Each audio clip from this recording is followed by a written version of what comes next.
It's whatever came out of the backseat of my truck. Thank you. Okay.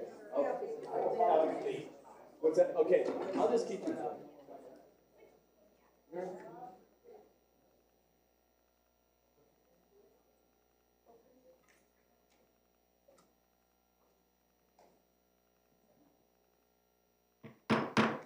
I'll call this April 19th, 2023 meeting of the Albuquerque-Bernalillo County Water Utility Board to order. Councilor Jones and Commissioner Baca are excused. All other members are present, and Member Real will be excused at approximately 6 p.m. Item number 2, we will have a moment of silence and then the Pledge of Allegiance led by Commissioner Barboa.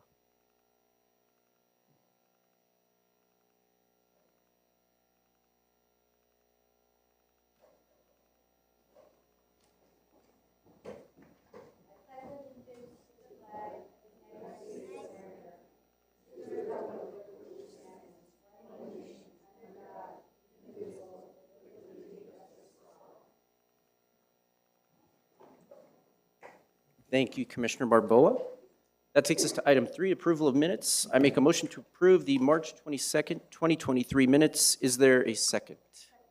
Second from Councilor Feeblecorn.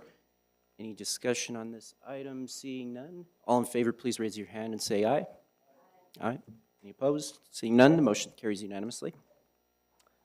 We've had a little bit of confusion with our agenda today because of the various changes with members being excused. So we're going to move up items 7A, 7B, and 7C. So just a heads up to everybody here and anybody watching, be a little bit out of order from what was originally produced that you may have seen. So item 7, introduction or first reading of legislation. We have item A, which is O23-1, amending the Albuquerque-Bernalillo County Water Utility Authority Water and Sewer Rate Ordinance to increase the utility expansion charge, septic tank, and chemical toilet charge by 4.38%, update water and sewer credit amounts, and update terms. We have the first reading by Ms. Adrienne Candelaria. All right, good evening. Good evening, Mr. Chairman, members of the board. My name is Adrienne Candelaria. I'm the Customer Service Division Manager here at the Water Authority. Tonight, I just wanted to give you some brief highlights about the proposed amendments to the rate ordinance. As you may know, every 2 years, we do a cost of service study that evaluates our rates and our rate structure. We take a look at the utility expansion charges and the water resource charges. You're going to hear more about this tonight from this year's study and the findings from Carol Molesky at the conclusion of my presentation. Expansion charges for water and sewer by 4.38%. That is the average of the building and construction cost indices over the last year. For your typical residential connection, that means an increase of the water UEC of $156. And for a sewer connection, that increase is $117. In addition, the water resource charge will update to year 4 of our 8-year phase-in plan. And finally, the proposed amendments include updating the water and sewer credit for low-income qualified homeowners. So that credit will be $27.70 per month. That's an increase of $7.84 per month over our current amount. So with that, I would like to introduce Carol Molesky. She's the Senior Principal at Stantec, and Carol is going to present the findings of this year's cost of service study. Thank you, Adrienne. Good evening, Mr. Chair, members of the board. My name is Carol Molesky, as Adrienne mentioned, and I've actually been working on rates and fees for the Water Authority since 2003, since the inception. So I've been working with staff and with Mr. Sanchez for quite a while here. My presentation should be right in front of you, and I'm basically going to cover the status of that cost of service study that we do every 2 years. I'll talk a little bit more detail about the utility expansion charges and the water resource charge updates. And then finally, I'll conclude with the affordability analysis and that low-income credit. The basic rate-making process that we follow every time we do a rate study starts with the financial plan.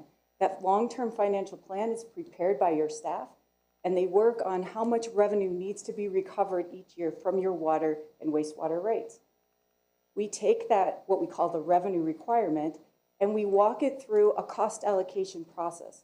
When we talk about cost of service, we look at what should be recovered through water rates and what should be recovered through wastewater rates. That process is the cost of service. We also determine how much each customer class should pay for their water and wastewater service. On the rate structure scenario side, we want to make sure that the rate structure that you currently have is still appropriate in recovering costs and achieving your objectives. This year, we looked at different rate structures that would help your drought objectives, or working with drought. And then finally, we talk about bill impacts. We want to make sure that we're looking at how any changes to rates will affect different customers and different customer classes. For that first step to analyze the revenue requirements, this year, there was no increase in the revenue requirements for water and wastewater. So no rate revenue increase is being requested. As part of that, we looked at operations and maintenance expenses, capital improvements, so those cash-funded capital improvements like rehab type projects, and then also the annual debt service that needs to be paid for that past investment in your system. The revenue requirements for the next fiscal year 2024, as I mentioned, are not changed. This graph shows that result or the findings of our cost of service analysis. This is condensed into a very simplified view for you. When we walk through that process of looking at what costs should be recovered from water rates versus wastewater rates, we get a look at the water revenue requirements of about $150 million and then $72.5 million for wastewater. Please keep in mind that this does not include the To'Hajiilee Nation revenue requirement, so those rates are calculated separately. We also are calculating the Intel water rates separately, as well as some other contract rates and wholesale rates. And irrigation revenue. We do not include irrigation revenue because they are on a separate rate schedule that is based on a water budget. So that's not included in this rate study. Next, once we determine that how much revenue needs to be recovered from each type of service, we looked at alternative rate structures. Normally, when we do a rate study, we would look at any kind of adjustments to the rate structure that would achieve your objectives. We want to make sure that the rate structure is equitably recovering costs from those customers who use water differently. So those larger water users or those excess water users would see themselves at a higher position on your rate blocks, your rate tiers. This year, we wanted to make sure that we consider and research different rate structures that would address that drought management plan and those stages of drought. So in doing and working through that process, we evaluated several different rate structures and we reviewed them with staff and narrowed them down to two, which I will present just for your information tonight. An important factor and an important feature of looking at different rate structures is the concept of price elasticity of demand. I hope that you're all familiar with that. I'll talk about that a little bit. But that's the concept that a customer, when their bill goes up, will likely reduce their usage. So we took a look at that. I'm not sure if you've seen this representation of your current commodity rate structure, but I like looking at this in terms of the colorful blocks of where a customer might end up after they're using a certain amount of water per month. Your rate structure is called a seasonal excess use rate structure, meaning those blocks or those tiers of consumption and associated rates are in effect during the irrigation or during the summer use, water use season. So that's why we call them seasonal. We also base those tiers on the individual winter water use averages. So every account gets a winter water use average calculated for them, and their rate structure is individualized based on their consumption. These different blocks have exactly to do with that.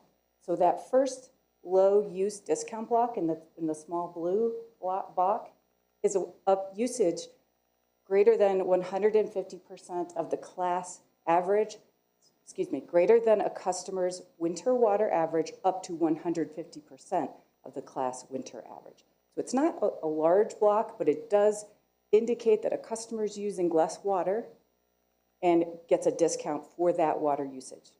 The minute they use over that amount, they get into your base commodity block, and that's the purple color. That's up to 200% of the winter water average. So we keep going up through those tiers, and the rates associated with usage in those tiers are higher. So they are surcharge blocks. Your surcharge blocks are tiers 2, 3, and 4. This particular structure is appropriate for those who have winter water use of 15 units or less. And then you have your higher surcharges, double the surcharges for those with higher winter water average, so greater than 15 units. Just a moment on price elasticity of demand. That concept, again, is the concept that as price increases or as bills increase for customers, they will respond by reducing their water usage. And we have a lot of literature that we reviewed to determine how customers might respond to changes in price. As customers use more water, they're more likely to reduce their usage further. So the table that we show here are estimates from a literature review, and it looks to be like you could see the increase in the price responsiveness as those blocks increase. So for a low use discount or those customers who are in that base commodity block, we are not assuming that they would change their consumption. So they would stay in those blocks. A lot of that is indoor usage and with a little bit of outdoor use. But in blocks 2, 3, and 4, we have a greater price response. We were curious about how appropriate these estimates were. So we talked with 2 University of New Mexico professors. One of them is on the Technical Customer Advisory Committee, that TCAC committee, Dr. Wang and Dr. Chermak. And they actually talked to us about some other conservation measures that they've seen in addition to rates that inspire conservation. So we looked at nudges, you may have heard that term, and we looked at these price responsiveness features, and they thought that these factors were appropriate for what we were analyzing here. Scenario 1 for your consideration is an adjustment to those tier thresholds. So what we're doing is squeezing those tiers smaller so that a customer, when they use water greater than their winter water average, they would get bumped up into a higher use block and pay the surcharge earlier than they do now. So that increases their bill from where they are now and inspires some conservation. This estimate, and just a reminder, we're looking at everyone in totality, so all types of customer classes, residential, commercial, institutional. And we looked at a reduction in consumption. We estimated that reduction in consumption from this type of rate structure, and we found that it would be about a 0.5% reduction in overall consumption. Councilor Davis. Before we go on, could you go back to that just a moment? I apologize, I'll never remember this if I don't interrupt. When you say a 0.5%, is that a 0.5% across the whole system? Is that per user, like per tier, or what would be the big impact, big picture, I think? So I apologize if I had missed that. no, I did not mention it, but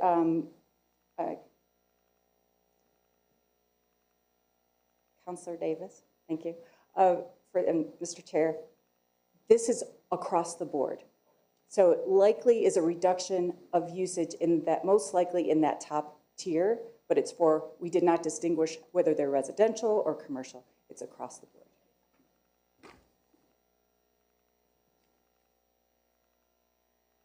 Scenario 2 is slightly different. We kept the tiers the same, the tier thresholds the same, but we looked at what would happen if you doubled the surcharges in those surcharge blocks.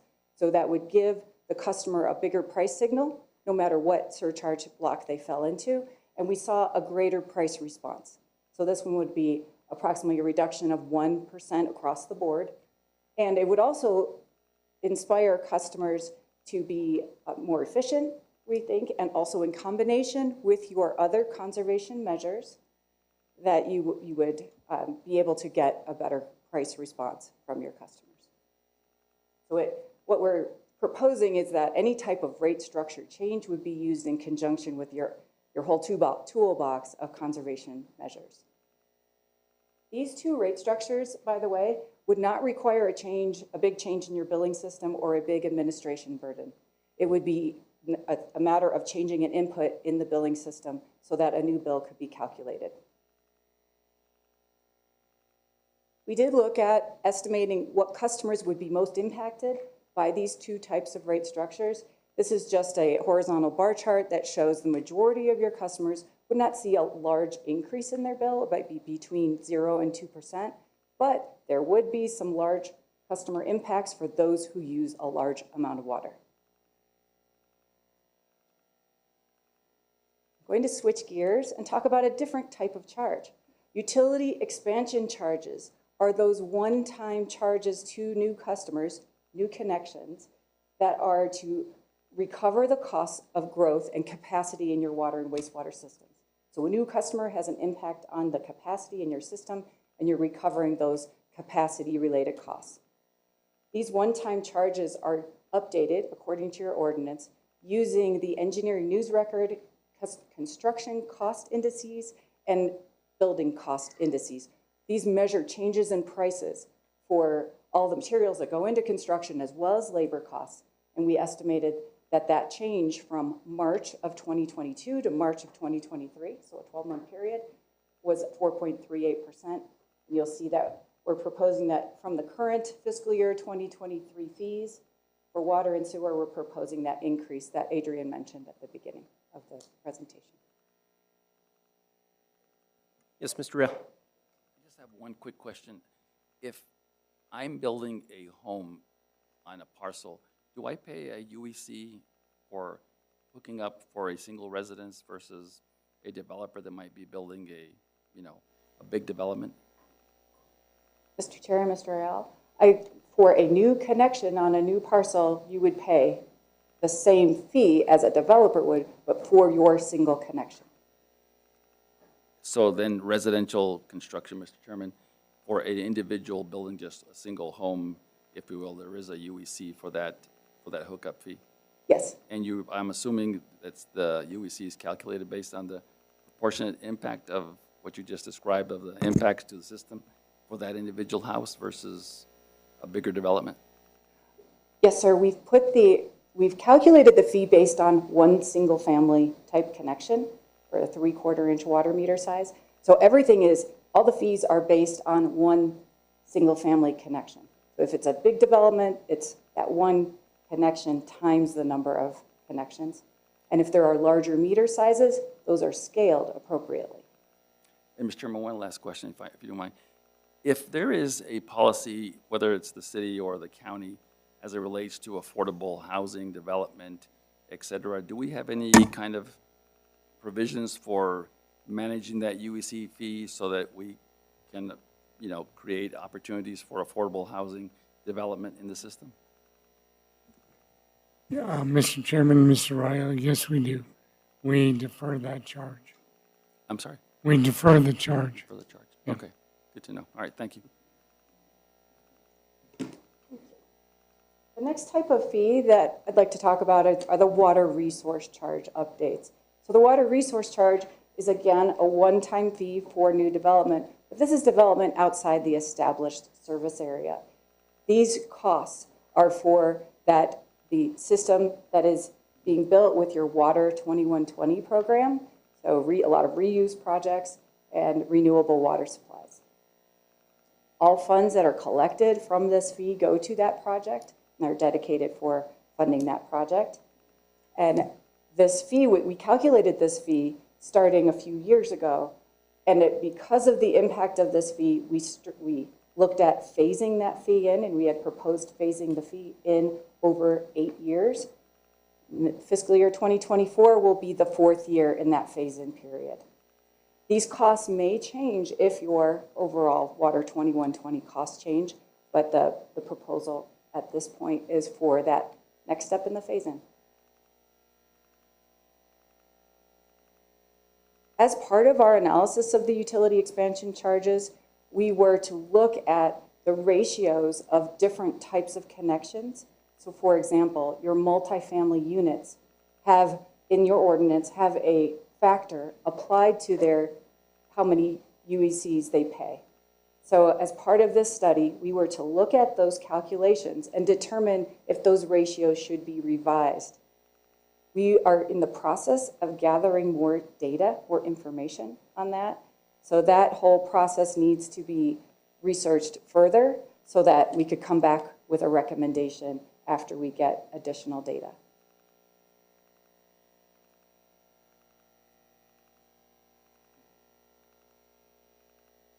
The last topic on my agenda here for you tonight is to discuss the affordability type programs that you offer and also some recommendations. Before we talk about those programs, it's important to understand a little bit about your customer profile. So this table that you see in front of you represents information from the Census Bureau. The American Community Survey publishes this updated census information every year, and we're a year behind. So as of December of this year, you'll get the 2022 data. That's why we look at a 5-year rolling average of estimates. The data that you see here are for a 5-year average. The median household income in the city of Albuquerque is $58,335. That means that 50% of the residents, the households, have incomes above $58,000 and 50% have incomes below. So that's the median. The per capita income is $32,622. Another factor that's critical in looking at affordability and customer assistance programs is the federal poverty level. That gets updated every year. So we look at federal poverty level, and that is also scaled based on people per household. So for the population, with all people per household, the population in the city of Albuquerque that's below 200% of the poverty level, equal to or below, is 33%. So 33% of your population has those lower incomes. Another measure that we look at is the percent of your population that receives food benefits or the Supplemental Nutrition Program or SNAP benefits, and that's 15.6% of your population. The unemployment rate is 3.7%, which is very close to the national average. So you always have some folks that struggle meeting their daily needs, and that's why it's becoming more important to look at customer assistance programs. The current low-income credit amount that is in your ordinance and being requested for revision is $10.31 per month for water and $9.62 per month for sewer or for wastewater. You might wonder why those magic numbers are in your ordinance, but one of the things that we try to do is target what would be important to assist a customer with their water and sewer bill. What we're proposing is that credit be equated to the fixed component of their bill. So the part of the bill they don't have control over. So that would be the base charge plus the rehab charge, which are those fixed pieces. And that increase is recommended so that we can give them more of a benefit. The target for this current fiscal year for assisting customers is 1,000 low-income credit accounts, and that equates to about 20% of your current number of households that are at that lower income level. So that's about 5,000 accounts that you currently have. Commissioner Bobo? Thank you. My question is that the 33% or the 16% in the previous slide that or the 15? Yeah, This is actually what, excuse me, Mr. Chair and Commissioner Bobo. This is I think this is at the 100% of the federal poverty level. Okay. If Adrian could confirm that. So not even the food stamps? So it's not 33% level. It's not the 33%. Or the 15, because food stamps, I think, is 138 of the federal. It's 15% of your population. And we are also talking about households. So population and households are a little bit different as well. Councilor Fiebelcourt? Thank you, Mr. Chair. So the 1,000 target, what if more than that apply? From what I understand, Commissioner, or Counselor, excuse me, that would still be provided, the assistance would still be provided. Okay, so it's not a cap. It is not. Okay. No. And then just one other question, and you can get back to me with the information if you want, but we're still using the federal poverty level, and I see a lot of the low-income work changing over to area median income. And I'm just wondering if we looked at the difference between those two and what impact it would have on eligibility for these credits. Council, that's a great suggestion, and we have not done that, but I think that's a good idea. We did do a survey across the country of different customer assistance programs, and in certain areas that I work, the federal poverty level is it's a great metric, because there's been criticism of median household incomes as a threshold. A lot of communities are moving to the lowest quintile income. So that's the lowest 20% of your income earners, because that's really the hardest hit folks. But I like that suggestion. I did have one question on this slide here. So on these low-income credits, are we proposing a $10 increase or the $10.31 and the $9.62? That's what they will be set at. Mr. Chair, that's what there are now. So the increase for a user who has a regular connection will go up to the $27.77. So that's an increase of about $7.84 a month. Understood, thank you. And if I may say one more thing on that, if your low-income customer uses 6 units of water a month, that type of credit, the $27, is 50% of their total water and sewer monthly bill. Across the nation, we see a wide range of assistance being provided. It's anywhere from 15% on a water bill to 80% of the total bill. So you get a wide range of assistance across the country, and I believe that 50% is a good target. Thank you. The low-income credit is not the only customer assistance program that you provide. The Water Assistance Fund allows emergency situations to occur, and a customer is eligible to apply for that. And this program, if they meet the household income requirements and the circumstances, they could be tenants or renters as well as homeowners, unlike the low-income program. Commissioner Barboa? Thank you, Chair. So do you know how much of this usually gets used? Like, do you usually expend this fund? Commissioner Barbeau, I'd have to ask. Thank you. Sorry, Adrian. I'm directing my questions to Thank you for the question, Mr. Chairman, Commissioner. Yes, we do. And during COVID, we actually increased the amount that we were awarding to individual customers because of the hardship that was happening. Again, they are one-time funds. It's really nice if we pair that with the low-income program so that for people who aren't current, we can help get them current so that then they qualify for low income, and then they can receive that recurring monthly discount. Thank you. Thanks. Thank you, Adrian. What is very generous about this program is that your employees contribute to this program, as well as you receive other donations from customers. So the funding of customer assistance programs is, again, wide-ranging across the United States, and it's very difficult to get funding for certain circumstances. So you have probably heard of the Low-Income Household Water Assistance Program, or LIWAP.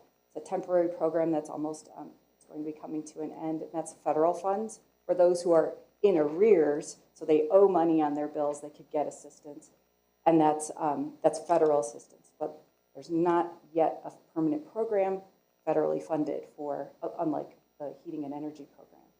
So we're hoping that that changes. And I know we've talked a lot, but you probably have some other questions, and I'd be happy to go through some other questions. Councilor Davis. Trustee Rail. Yeah, this is Gil. I believe when you started your presentation, you said the revenue requirements remain unchanged. Did I get that correct? Mr. Chair and Mr. Benavides, yes. They are unchanged from 2023 to 2024. Okay, and it feels like your revenue will be going up, but that might be mitigated by conservation and increases in low-income credits. But do you think your revenue will actually increase? What's the prediction there? Well, there will be that, but there are also increases in costs that need to be offset by that increased revenue from growth. So you have a balancing, and Mr. Allred will be talking about that later in the budget. So you have an increase in costs, as you usually do each year.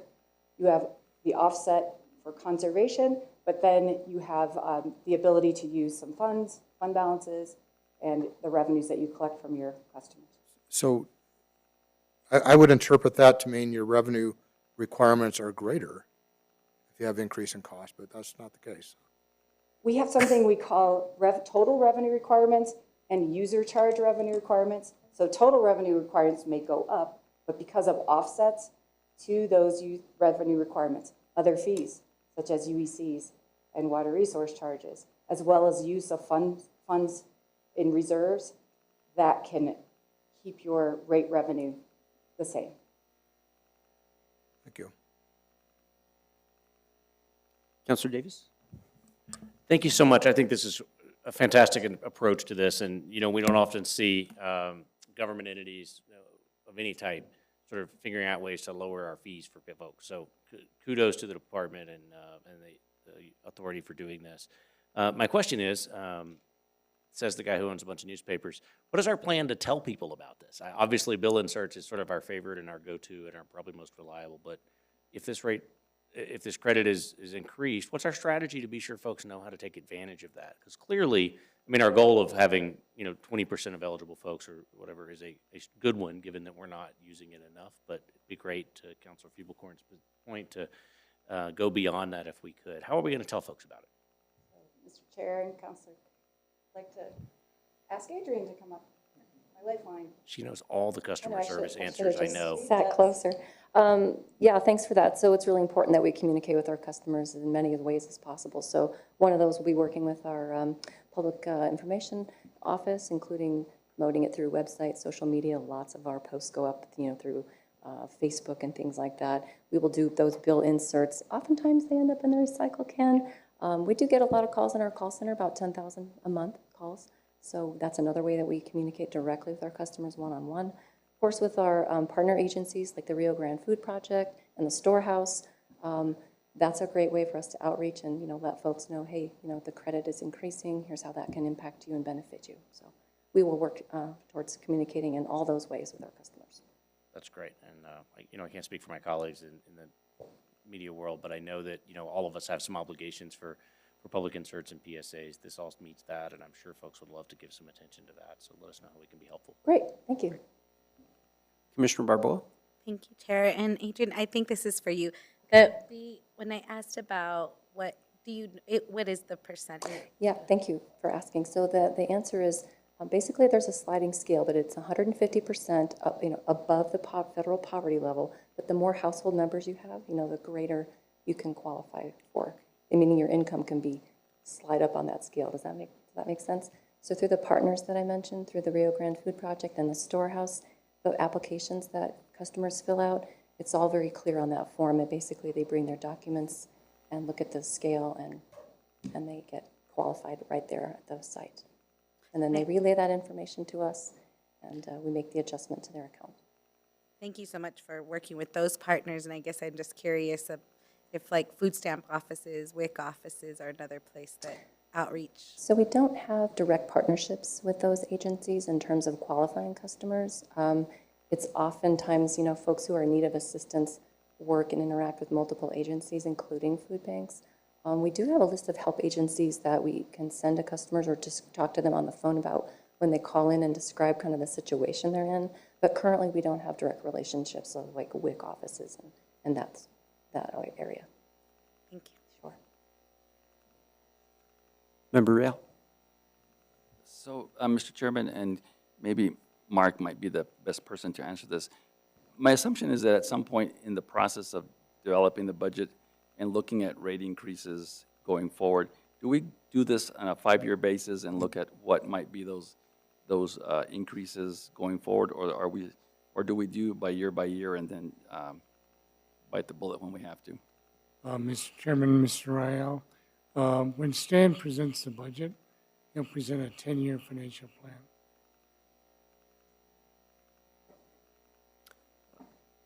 Counselor Fiebelkorn. Thank you, Mr. President, Mr. Chair. I'm just wondering, so it's my understanding that neither scenario 1 or scenario 2 is in the proposal, right? Those are just for illustration of potential options? That's And, next.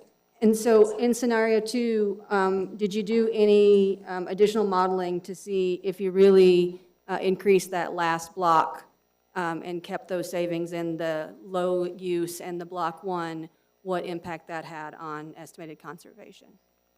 Counselor, if I'm understanding you, did we vary how we adjusted Yes. those surcharges? We did not. We looked at a 50% or doubling of all surcharges. So each of the 3 surcharge blocks You just doubled? Okay. doubled. So there was no thought of like that last block, which is really, I mean, if you're in that last block, you're using a lot of water. Yes. And I'm just wondering if that would have impacted, I think it would, the estimated conservation rate that's with scenario 2, but, okay, thank you. And I wanted to chime in on what Counselor Fiebelkorn just asked. So to be clear, those are not actually being proposed for implementation. This is just for informatory purposes only? That's correct, Mr. Chair. Okay. And then on the low-income rebates, I don't know if it was actually stated what our current utilization of those is. I know that we're saying our goal is 20%. What are we hitting now? Thank you. That's a good question. So right now, annually, we average about 120 customers, and our target is 1,000. And back to, I think it was Councilor Fiebelkorn's question, well, is that a cap? Absolutely not. We'd love to, expand and do more outreach and increase those numbers. So right now, we're about 120 customers annually. And that's for both of the programs that you spoke about? That is specifically for the low-income credit, which is the recurring monthly discount off your water and your sewer. What I didn't mention is that also includes a $2 discount on your solid waste bill if you're a City of Albuquerque resident and they pick up your trash. That $2 is not adjusted or proposed because we don't control that dollar amount through the rate ordinance here. The other program you were asking about, was it the Water Assistance Fund? I think I was just confused about Okay. what that 120 applied to, whether it was Water Assistance Fund or the low-income credits. Okay, thanks. Good. Thank you. Anything further from the board? Seeing none. Thank you for your presentation.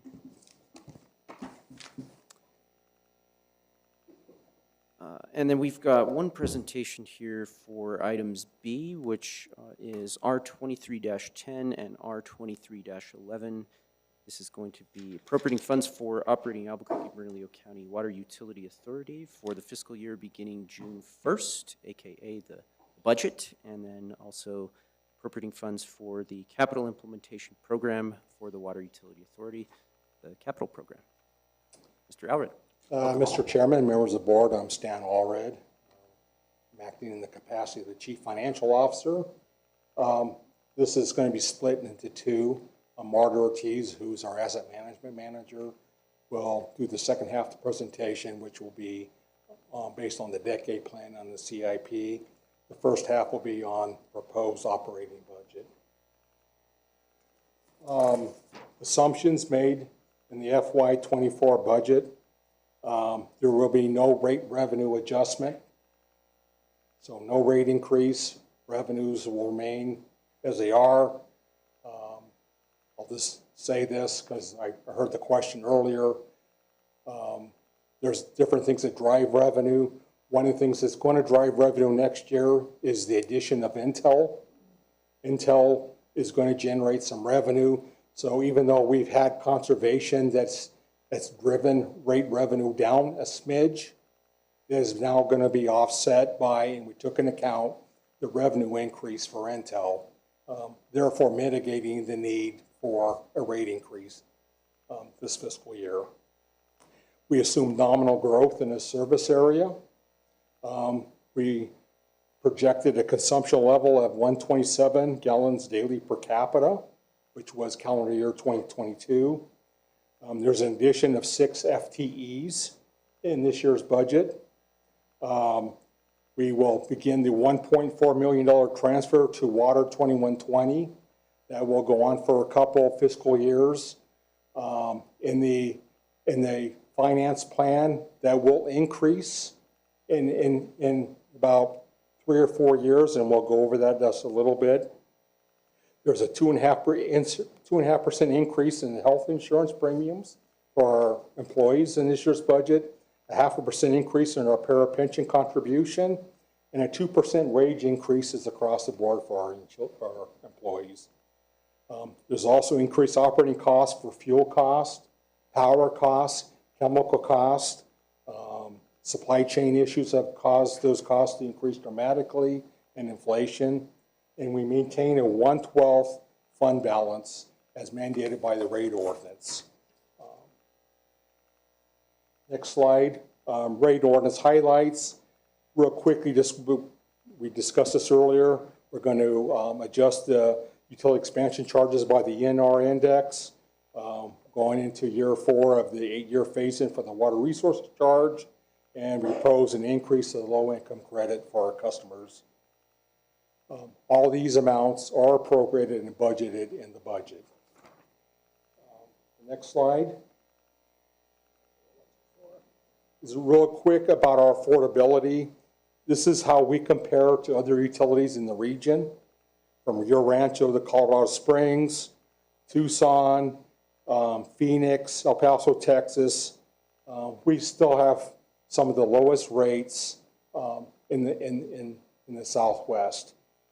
There will be some strain on Tucson and Phoenix in the future with the water and the Colorado River Basin, but we continue to maintain affordable rates, and it's one of our priorities we try to maintain. The Customer Assistance Program, we talked about this. This is a quick graphic of what Carol and Adrian were talking about. This is important for us. We do reach out to the 2 food banks. One of the things that wasn't mentioned, we do work with the City of Albuquerque, Family Community Services, when we do an outreach. The gas company and PNM also do an outreach, and we participate with them when they reach out to the public and let the public know that we offer these programs, along with the other things that were mentioned. What we take into account too is our renewable energy. Primarily, it's in solar. The purple line is the percentage of usage that we use from renewable versus the gas and electric we pay for. That's upwards to 23%. The bulk of it is on the green lines, which is our solar, or the combination of the green is a combination of solar and cogen. So the blue line is our cogen generation, and the red line is our solar. So cogen is, we take methane gas from our cogen from the wastewater treatment plant, and we take that gas and we run generators to generate electricity. So that is the renewable power we use through that, and then the bulk of it. And then if you see on the right-hand side, that's a proposed rendering of a covered parking that's near the Alameda Boulevard that we put in our parking space. That would power if you walk down the path there, it looks like a little church building. It's a huge pump station with our pumps that take water from the river and pump it up to the side, and that would help generate power to that facility. The next slide, this is a depiction of our budget cycle. So we start at the top. November, December, we generate salary forecasts, we generate a base budget, and a decade plan workshops with Marta Ortiz's group and a lot of the operators. In January, we have a budget call. We send out those numbers and figures to all the operating managers in the utility. We also then go look over our one-year objectives and our performance measures, which has already been brought to you by Ms. Anderson. In February and March, we start drafting the budget and the decade plan. Division managers meet with executive staff. We go through the budget, look at different issue papers and how we're going to review the budget and move forward. In April, make the presentation to the TCAC, which we did last week. And then we'd introduce our budget to this board and to the public. In May, we have our second reading of the budget and then approval from the board. In June and July, we send the approved budget to the New Mexico Department of Finance, and they approve that budget, as we are a political subdivision of the state of New Mexico. And then we also send our budgets to the GFOA for their annual award. Since the exception of the authority, 2003, we have received their budgeted award every year since then. The next slide, with the operating, there is 3 funds we'll talk about. There's the general fund that operates the general budget. The revenue, the main source of revenue for that fund is our rate revenue. We also have the debt service fund. That's where we pay our debt service payments from. The main source of revenue from that fund is a transfer of revenue from the operating fund into the debt service fund. This is also the fund where we recognize the revenue from the utility expansion charges for growth and the water resources charge. And then there's the San Juan Chama Contracts Association Fund, which we created last year. We are the fiscal agent for that association. The revenue source are dues and special assessments that we receive from those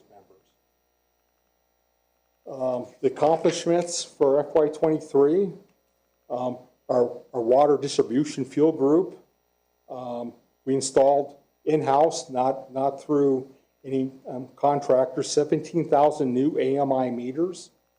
We're at about 70% AMI throughout. We plan on installing another 10,000 next year.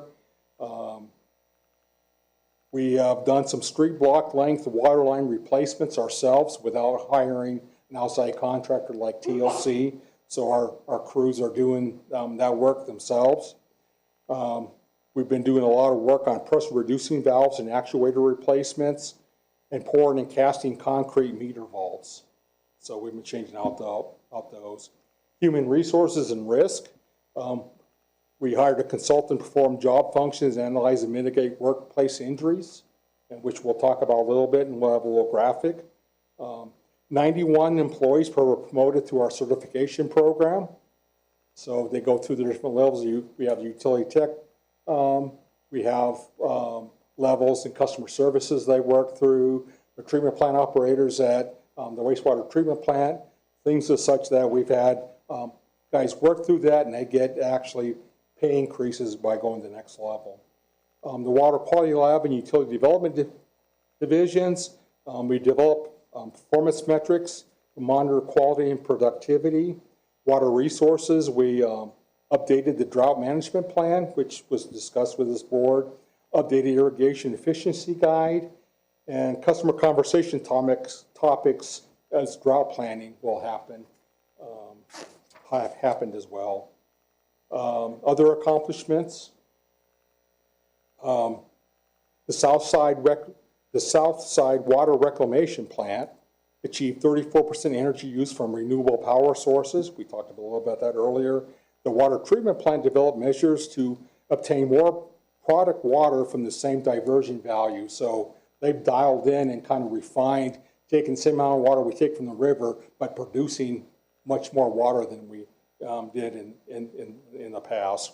Groundwater is developing strategies to use existing or use of exiting out of our service wells. Optimization of chemical uses by the collections for savings. So we have adjusted our pH balances inside our interceptors, which has reduced odor. So it has reduced about $1.5 million in chemical costs for odor control by adjusting the chemical usage and design of what we've done inside our collection pipe. We continue to focus on security and cybersecurity to safeguard our assets. Water leak detection savings to date is over 25 million gallons.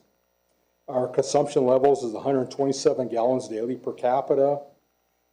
And we conserved 1.3 billion gallons of water in calendar year 22. Safety gains, this is one of the areas where we've come a long ways and try to avoid rate increases. As you can see from FY11, the hours of injury time we had compared to what it was in FY22. So we went from 9,100 hours to this little over 1,000. If we achieve under the level of that blue line, there's a one-time lump sum to the employees of $300 for achieving that due to the savings we get from injury time. Same thing for risk management or claim severity. We have worked very hard on managing our system and managing our claims, and that's a big change from FY17 to FY22. That is huge savings, and we continue to look at that every year. The next slide. Other accomplishment, we updated our website. We brought in a third-party vendor. We met with our customers to help design the website. It's a very customer-friendly website. Take a lot of pride in that. You can do a lot of things through the website. You can pay your bills. You can ask for new service through that site. You can track, a customer can track their projects through this site on there. You can pay for your capping permit and mini work order process is through this. And we've also, you'll hear us always talk about Maximo. Maximo is our work order system. It's electronic. It's taken us away from paper. It's helped us manage our assets better. So we have done a lot of work in that regards as well. The next slide is we've created dashboards. You've seen some of these dashboards. We've presented our level of service scorecard to you through our dashboard. So not having our employees try to grab data from different people within the utility and throw it in Excel spreadsheets and develop these scorecards. We now do this through automation. So we can look at our key project indicators and our capital improvement plan. A lot of the effective utility management that's discussed with the board, we now track through this means as well. Budget priorities for FY24. In the rate ordinance, it says that we have a rate reserve fund of $9 million in our fund. We do have a rate reserve of $9 million that is used in case there is a downturn in revenue. It allows us not to have a rate increase in the middle of a fiscal year. We can go to this reserve fund and take monies from that and use that. That is fully funded. We're going to install another 20,000 AMI meters. We're going to develop an inspection program to look at our drinking water reservoirs as required by the Mexico Environment Department. We're going to also work with the implementation of the Colorado Water Users MOU. Again, permitting of the aquifer storage and recovery projects in Water 2120, and develop a plan to increase renewable green energy generation of facilities. So, as I said before, 72% of our meters now are AMI, and 100% of our large meters are AMI, and that 100% generates about 30% of the revenue we see. I believe Councilor Fiebelkorn has a question for you. Thank you, Mr. Chair. Just before you move on, I got confused. In a previous slide, you said that there were 17,000 AMIs that had been installed, and that was about 70% of the customers. That was And now we're going to put in, that was 17,000 new that was 17,000 in FY '23. We're gonna do another 20,000 in FY '24. Got it, thank you. My apologies. A couple more questions here, actually. So trustee Benavides. Yeah, so a question on this particular slide. The rate reserve fund. So that is in case you cannot collect what you expect to collect in rates, is that correct? Right. What would lead to that? It sounds like something catastrophic would have to happen. Trustee Benavides and Mr. Chairman, in 2014, there was such, when the markets dropped, there was such a pressure, people stopped using water. And because of the reduction in water usage, it was a massive reduction in revenue. And we had to go to the rating agency and borrow money, and we had about, I believe at the time was almost $4 million, $5 million reduction in revenue. And so they were putting pressure on us. How do you make up that difference when you can't do that? So at that point in time, we came back and we recommended that, and this board recommended that we create a rate reserve fund to help fund situations if those occur. It has not occurred in the last 10 years since we created this fund. We never hope it does, but it is in place in case something happens in that sense. So What was the reason for it occurring in 2014? it was just a massive reduction in water usage. I mean, the water usage dropped dramatically, and so. No particular reason? You got a lot of rainfall, maybe? Well, it was when the markets dropped, so people just they weren't buying water. They weren't buying anything. So they were just, everybody at that point in time was responding to the economic times of the time, and they just weren't spending money, so. Thank you. Commissioner Barboa. Thank you, Chair, and thank you so much. I just had a question to, your third point on this slide says develop an inspection program for the drinking water reservoirs. Could you just explain what exists and then what the development needs to be? So, Commissioner Balboa and Mr. Chairman, so NMED came and did an inspection of our system, our groundwater system, and we got very high marks. But one of the things that NMED wants to look at statewide with all the water users is a plan, which we have, and we store that information to Maximo to give them of how we're inspecting inside the water reservoir. So what they would like us to do at times is drain the reservoir, so you can inspect the bottom of the reservoir, send divers into the reservoir to inspect if there's any cracks or anything inside the reservoir, and go to the top of the reservoir and make sure that the reservoirs are in sound condition, or if they need any rehab or not. So it's something that NMED has put on their radar.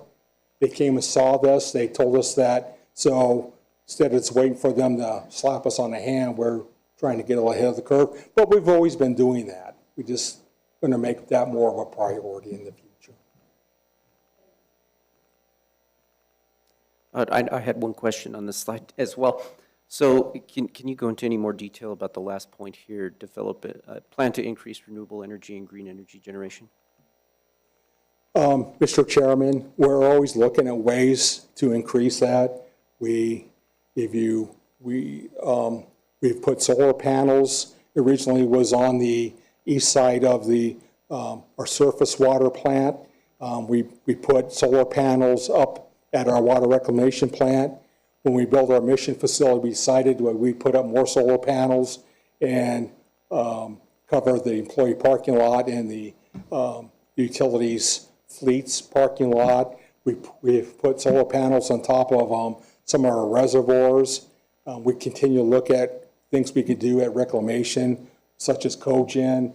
We've talked about covering and solar panels at off of Alameda and Rio Grande. So it's important to us to always look for new green projects and renewable sources to create efficiencies for the utility, so we can create savings our customer base. Thank you.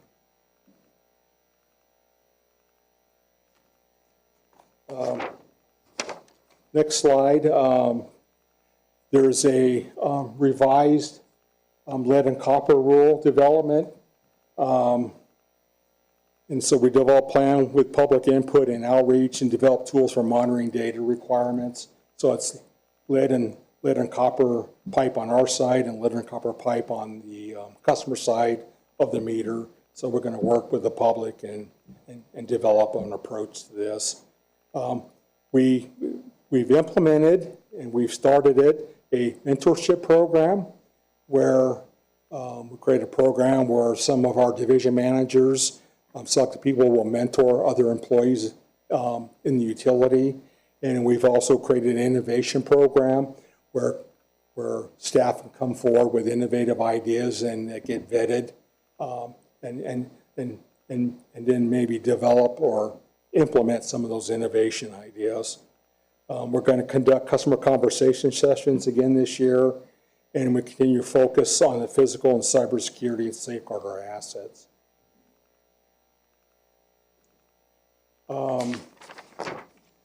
So this is our FY24 general fund projected revenues. 55.1% or 137 million is from water rate revenue, 100.1 million from wastewater, miscellaneous revenue of about 10.7 million, and then we're also going to draw down, we have about a $30 million working capital balance. We're going to draw about $500,000 from that balance for revenue, and that is sufficient to be able not have a rate increase. The next slide is our expected 1/12 of working capital balance reserve requirement. As you can see, there's our target in the yellow line across. We're well above the beginning working capital balances, and we watch that through the finance plan, which I'll go through here in a little bit. And this controlled that each year moving forward. Next slide is our days cash on hand. This is really important. As you can notice in FY11, 13, and 14, it dropped to pretty low levels. Our target's 350 days. We have maintained that well above 400 in the last 4 or 5 fiscal years. And it's really helped us a lot with our credit ratings with the bond agencies. The next slide is the finance plan. This is it's a 10-year plan, but it's basically looks at the first 2 fiscal years and then the next 8. So it's not really looking forward 10, it's looking forward 8. But we look at this, and this is how we decide when and where we need to have rate increases. We build in a 2% cost of living adjustment across this on the upcoming 8 years. We budget in increases for our operating expenses. If we think there's other expenses going forward, we'll do that. You will kind of notice at the very last line on the bottom, it's when we project we may need a rate increase. So no rate increase this year, but so far the plan says that we would probably need a rate increase of 5% next year. But we maintain that 1/12 working capital balance moving forward. We look at our rate revenue, use the transfers to pay for our debt service, transfers to pay for our capital, and we do pay a lot of our capital with cash. So in the rate ordinance, it says that we're to fund 50% of our capital balance with a minimum of cash, and that's our rehab program. And we probably do almost 70% with cash versus cash financing. However, we do have very great ability to borrow money at very low interest rates, and we do have projects that come up every once in a while that things just break, and we need to fix it, and they're not part of the basic rehab program. And we have a couple of those for next year. We have some grit in our ponds at the water treatment plant that we have to try to get out of there. It's going to cost millions of dollars to do so. We have a force main sewer line that goes underneath the river from east to west that needs to get replaced. Blessing is we receive funding from the county with ARPA money to pay for some of these outside of the basic program. So we're always looking at ways to do that, and we take that into account here. We have the rate reserve fund of $9 million in here. We also have an operating reserve of $2.6 million. That's for two things. That's for risk claims, and there's also a rule by the state for solid waste. In Albuquerque would have the same rule about if we had to replace our soils amendment facility, we would have to have funding to be able to do that, and that's in a reserve. That's part of the 2.6. Moving on, our appropriations, FY24 general fund expenses. Debt service is $78 million. That's a transfer to pay for debt service. Wages and benefits are $69.7 million. Our operating expenses are $58.7. Our transfer to CIP is $38 million. Our risk claims is $3.2, and workers' comp is $700,000. Kind of get a little more detail is the next slide, breaking it down by groups. Admin, that includes the executive director's office, legal, risk, and HR. That's $10.7 million. Financial services is finance, accounting, fleet, treasury, the warehouses, customer services, and IT. That's $26 million. Plant, which is the water treatment plant, the wastewater treatment plant, and all the groundwater facilities, the reservoirs and pump stations, $24 million. The field group, which is the line distribution and collections, $29 million. The compliance group, which is our water quality, our MPDS for wastewater, our labs, and our air quality permitting, $5.3 million. Planning and engineering, which is new services, asset management engineering, $4.7 million. Power and chemicals, $21.2 million. General government, $3.7 million. And an interfund transfer of $16 million as well. Future challenges, increased conservation. As conservation increases, it puts downward pressure on revenue or on rates, or on revenue, not on rates per se, but on revenue. And then reduced system water loss. So we talked about that. Current rate's 12%. We want to continue to decrease that. Increasing cost of power and chemical costs is a challenge. We also want to increase our operating efficiencies to reduce operating expenses.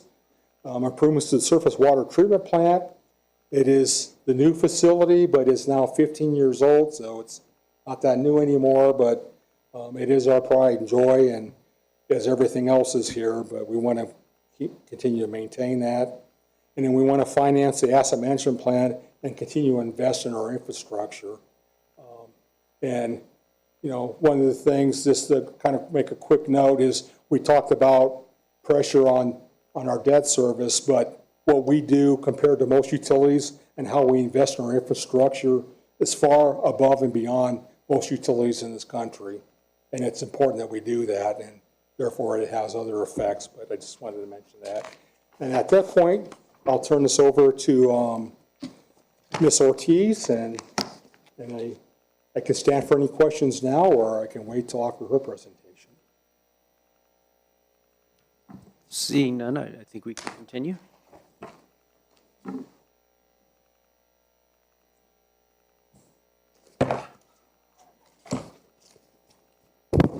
Good evening. My name is Marta Ortiz. I'm the CIP Asset Management Program Manager here at the Water Authority. Good evening. And I manage the asset management program as well as the financial aspect, decade plan, that sort of thing. So,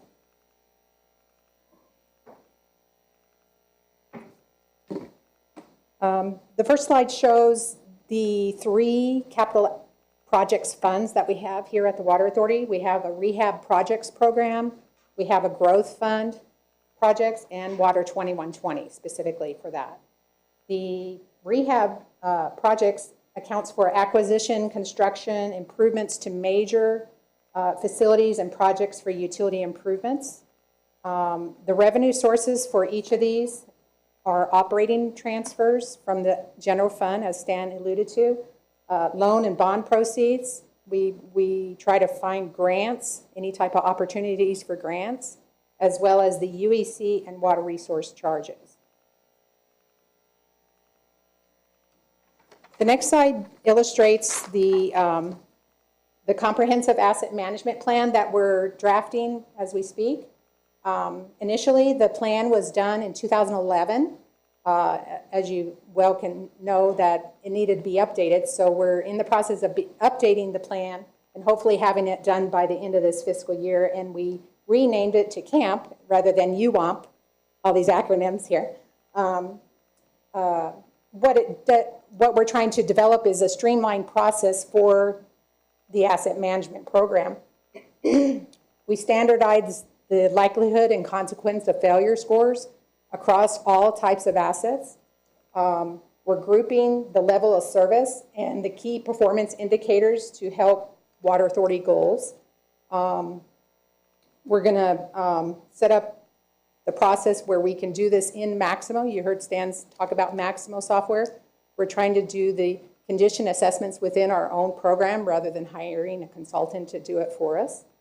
And then we're going to start leveraging that to build an annual decade plan by using the priorities that are developed in that.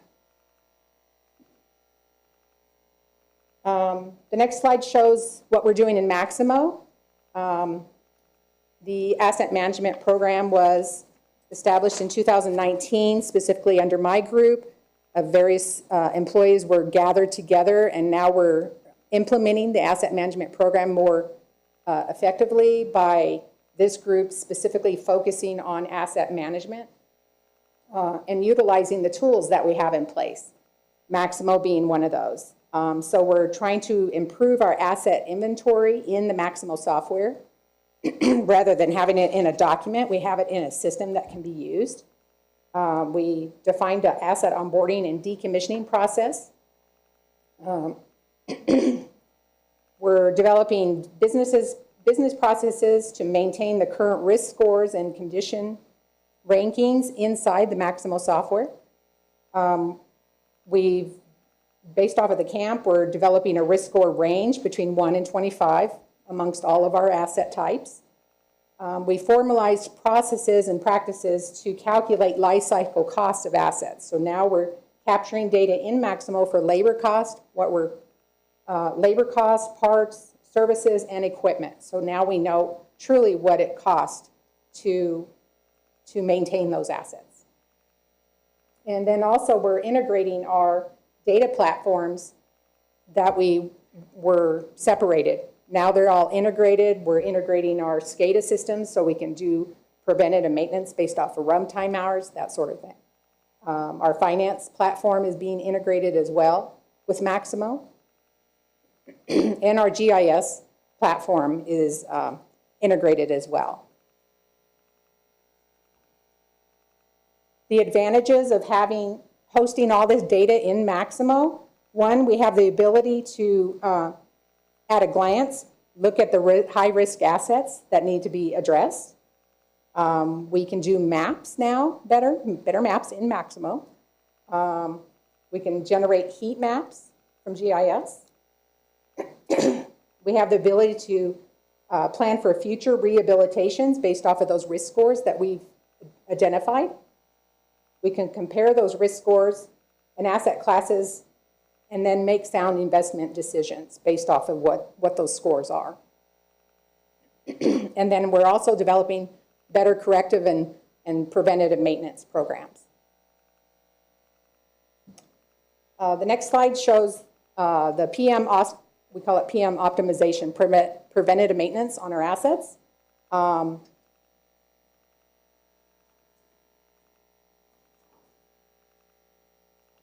We're collaborating with, the asset management team is collaborating with the O&M staff, the people that are out there turning the wrenches and stuff like that. We're getting with them to optimize the PM schedules by utilizing O&M manuals, the recommended manufacturer, how many times they need to grease something, that sort of thing. And we're updating those preventative maintenance and the frequencies. And then we're also reducing windshield time so they can work at an area at one time rather than going here and there and there. So we're working with them to develop a good optimization program. That program will save money. It'll save costly repairs because they're doing it more frequent. It's going to save energy and improve performance. It's going to allow for less maintenance because they're doing it more frequently. And then also it keeps the employees happy because the equipment they're working on isn't breaking all the time.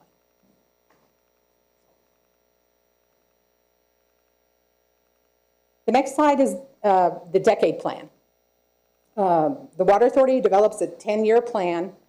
We used to do it biannually. Now we're doing it annually to be in line with the finance plan as well as this annual CIP budgets. So this plan, even though we're looking at the finance plan every 2 years, we're updating the decade plan every year to conform with everything being in line.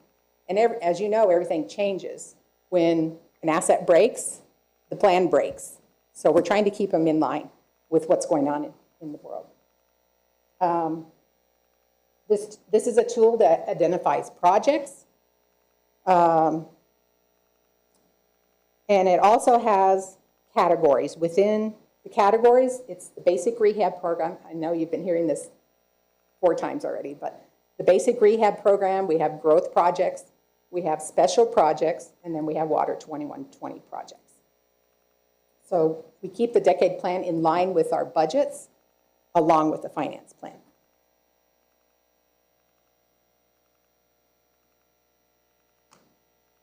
The next slide shows, it illustrates a historical spending pattern, what the decade plan has been since 2009, as well as what we are projecting going forward. As you can see, there's a big old hump in this fiscal year. And the reason for that is we received ARPA funds from the county. We received $45 million for Intel to build that transmission line, and some various other projects that we've been hammering on, and we got additional funds from the state. I believe Commissioner Barboa has a question. Sorry, I was going to save this because I wasn't sure if it fit here, but I'm wondering if, so there was, I believe, ARPA funds also dedicated to a new or an improved line for Kirtland Air Force Base. Yes, that's part of this. Part of this? Yes, Okay. $15 million actually for the Interceptor project, and that's going on right now. Yeah, there was 7 projects originally, and then the county came to us and says, we need you to take this more money, and we came to you, to the board, and amended our budgets to include 2 additional projects, which was Carnuel Water and To'Hajiilee, the To'Hajiilee project. So that's why you see that big hump, because we had to budget for those projects. And one thing is, here at the Water Authority, we have a policy that allows for capital funds to be rolled. So if you don't spend it this year, the balances roll into next year. And that's approved through our DFA, the State Department, at the state. So that's one thing you'll see, the fluctuation of funds each year, because we do amendments to the budget by those rollover balances in capital funds. Thank you.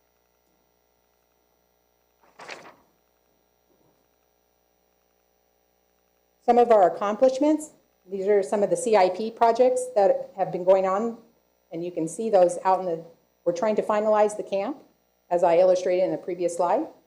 We have coordinated projects with the city, county, AMAFCA, and New Mexico DOT.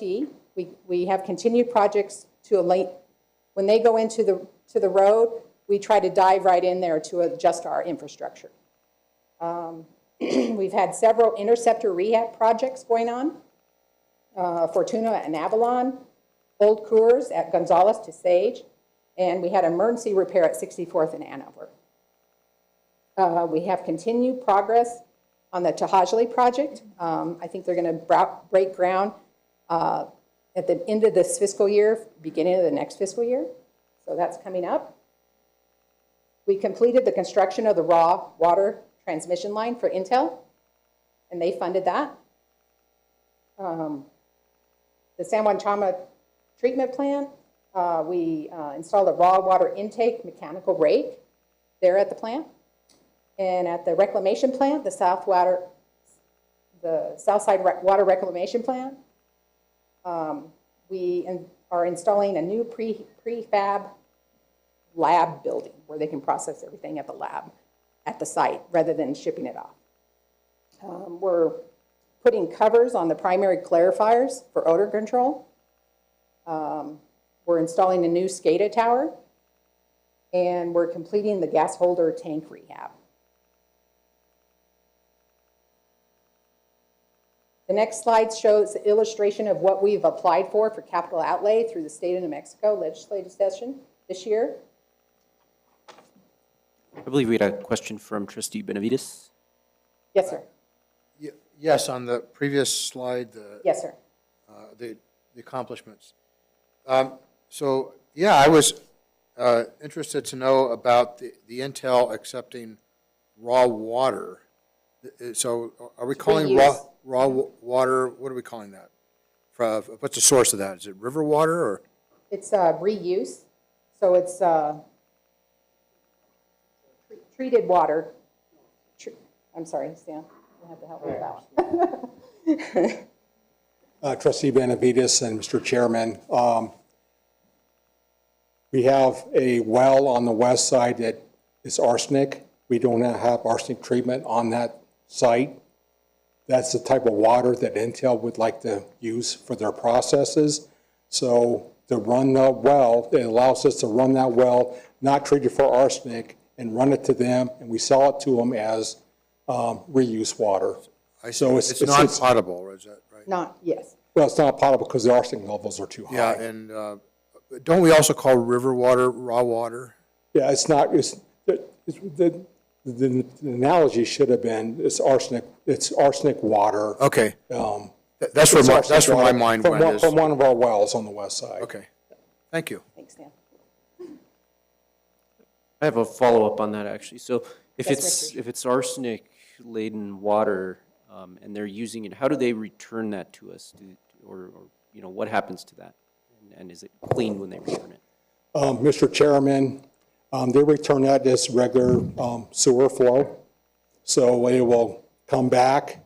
It will not be digested by anybody. It will come straight down the west side interceptor, and we will treat it at the Southside Reclamation Plant, treatment plant, and either return it back through Southside reuse or discharge the river as a return flow, and we'll get those return flow credits as well. Okay, thank you. Thanks, Dan.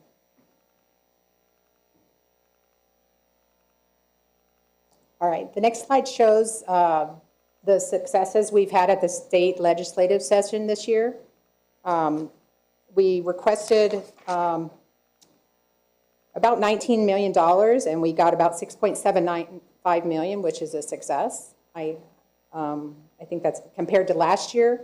At the bottom, the charts at the bottom, we only got 1.3 million last year. So wanted to show our success on getting capital outlay through the state.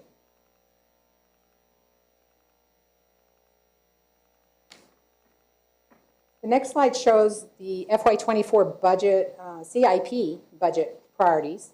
The first one is to finalize a grant funding strategy.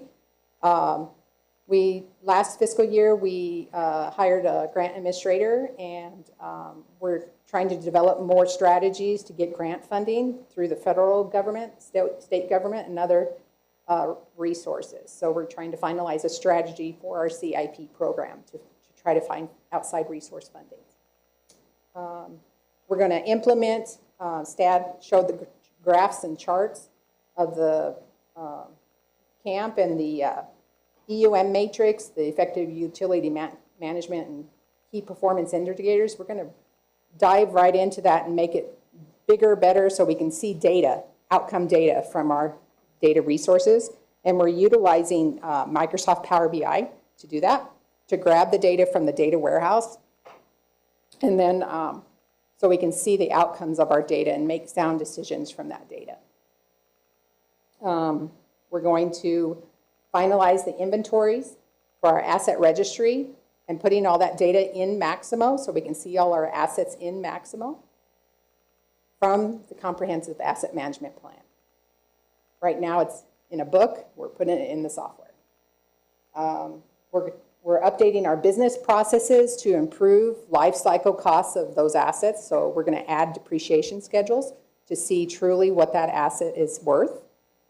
Stan alluded to, we have to comply with the lead copper rule. So we have to develop a service line inventory for our service lines that go to the customers. And then we have to develop a renewal program. If there is lead in those pipes, we got to find out, we have to start repairing and replacing those. And then we're also going to expand our mobile solutions with our technicians. And that's utilizing a mobile platform for Maximo to do work out in the field rather than spending the day in the office. They're out there in the field doing their work. The CIP budget priorities. We're going to try to spend all that money that we have in the budget. We're going to continue to expand our ARPA projects. We have until 2026 to expend those funds. So we're going to continue to work with the county and get those funds expended. We're working on small diameter sewer and interceptor renewal replacement. There's some pipes out there that are severely deteriorated, and we're trying our best with the limited funds that we do have to repair and or replace those. We're going to construct the Volcano Cliffs Arsenic Treatment Facility and the transmission line. We're going to evaluate the stranded assets that we have in our system so we can put future arsenic treatment in those respective areas. Stan mentioned the San Juan Chama plant, getting the sediment removal. We're going to do that. We're replacing the electrical control panels at the lift stations and vacuum stations. Again, we're going to complete the To'Hajiilee Water Conveyance Project, and we're going to continue to do water line renewal and groundwater asset renewal, because those are our important assets that go to the customer. The next slide shows the breakout of the 4 categories within the decade plan and the CIP budget. We're appropriating $103.5 million. Of that, 87.7 is for their basic renewal program. Some of those big projects are $33 million in sanitary sewer. That's the priority right now, is the sanitary sewer lines. 19.1 for the San Juan Chama plant for the sediment removal, and $5 million for the SCADA upgrade systems, because we're trying to get the systems, because we have 2 separate systems and we're trying to get one standard system at the water side versus the wastewater side. $4 million for growth projects, and that includes information technology upgrades and development reimbursement agreements. So if we have a development agreement, that's where we pay the developers back when the customer pays. And then we have $8.3 million for special projects. The ordinance allows for steel water line renewal, AMI infrastructure. And then thirdly, the other special project is to get the property over at the Vulcan site realigned, so that lease was gone, and now it's our property. We have to get it where we can use that property. So that's what that special project is. And then $2.5 million for Water 2120 projects. And we're in the phases of design and identifying feasibility statements and things like that in our Water 2120 projects. So we're not constructing them, we're just doing a lot of ahead work with cash. It's coming from the water resource charges. And that's all I have. Any questions? Any questions or comments? Counselor Davis?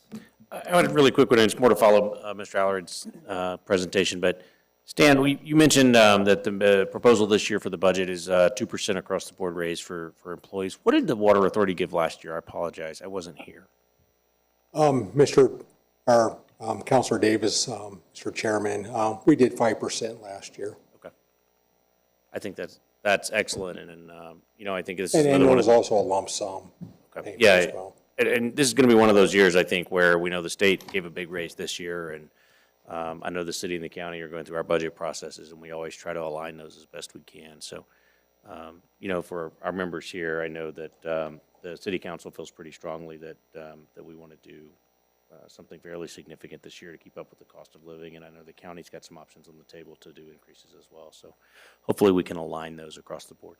Thank you. I think that's all we have for you on that. Okay, I thank you very appreciate, much. we appreciate the presentation. So that concludes item 7, the first reading of those 3 critical pieces of legislation before the board here, and takes us to item 4, proclamations and awards. Item A are quarterly employee incentive awards. If the employee is here to receive the award, please come forward when your name is called. This is one of my favorite sections here, having done this once. I think these are so cool, just seeing what great work our employees are doing. And so whether you're here or not, congratulations on this, and thank you for the important work you're doing for our utility. So we have Julie Garcia, $250 plus 9 hours. Ms. Garcia is recognized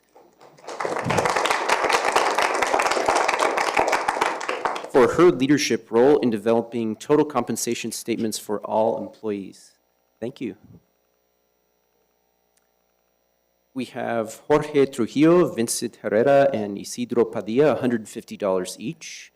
These individuals are recognized for innovating a transformer repair method that saved the Water Authority and its ratepayers approximately $100,000. That's big stuff.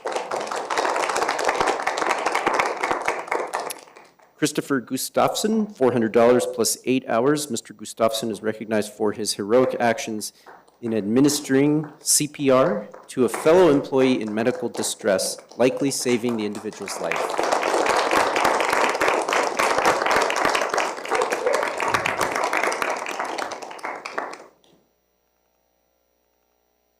I don't think that statement encapsulates all that there is to that, but that's awesome work. Randy Otero and Paul Lopez Lucero, $200 each. These individuals are recognized for finding alternative sources of supply for critical ultraviolet disinfection parts, saving the Water Authority and its ratepayers about $70,000. Rudy Apodaca, $200. Mr. Apodaca is recognized for determining that repairs to certain equipment would be preferable to outright replacement, saving the Water Utility Authority and its ratepayers about $100,000.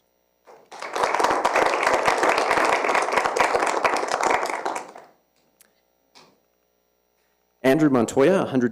Mr. Montoya is recognized for his leadership in ensuring that sediment removal from the grit basins at the San Juan Chama drinking water plant occurred ahead of schedule.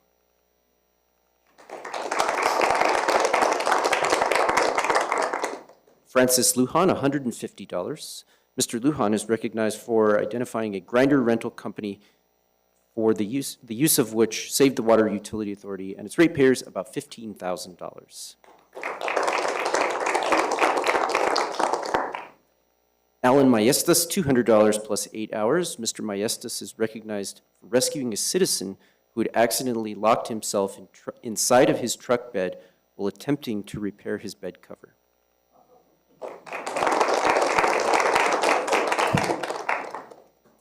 Ross Hurley, $100. Mr. Hurley is recognized for his community service in volunteering as the varsity girls basketball coach at the Native American Community Academy.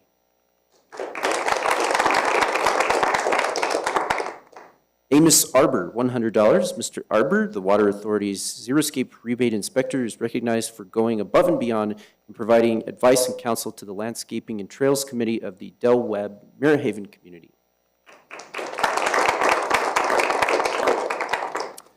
Alexandra Hurst and Jade Archuleta, $200 each. These individuals are recognized for developing a barcode scanning system for tracking lab supplies, lab samples. Jeremy Sanez, $200. Mr. Sanez is recognized for his leadership in ensuring efficient operations of the Water Authority's Bear Canyon Aquifer Storage and Recovery Project.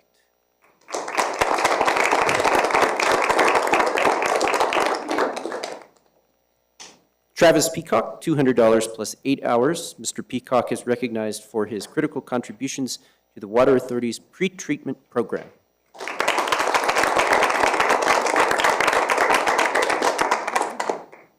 And the final one here is a number of individuals: Diane Pettigrew, Estrellita Flores, Deborah Korf, Esperanza Luceda, Mirana Duarte, Derek King, Wesley McDonough, Geraldine Peralta, Karen Hovey, and Rocio Franco, $150 each.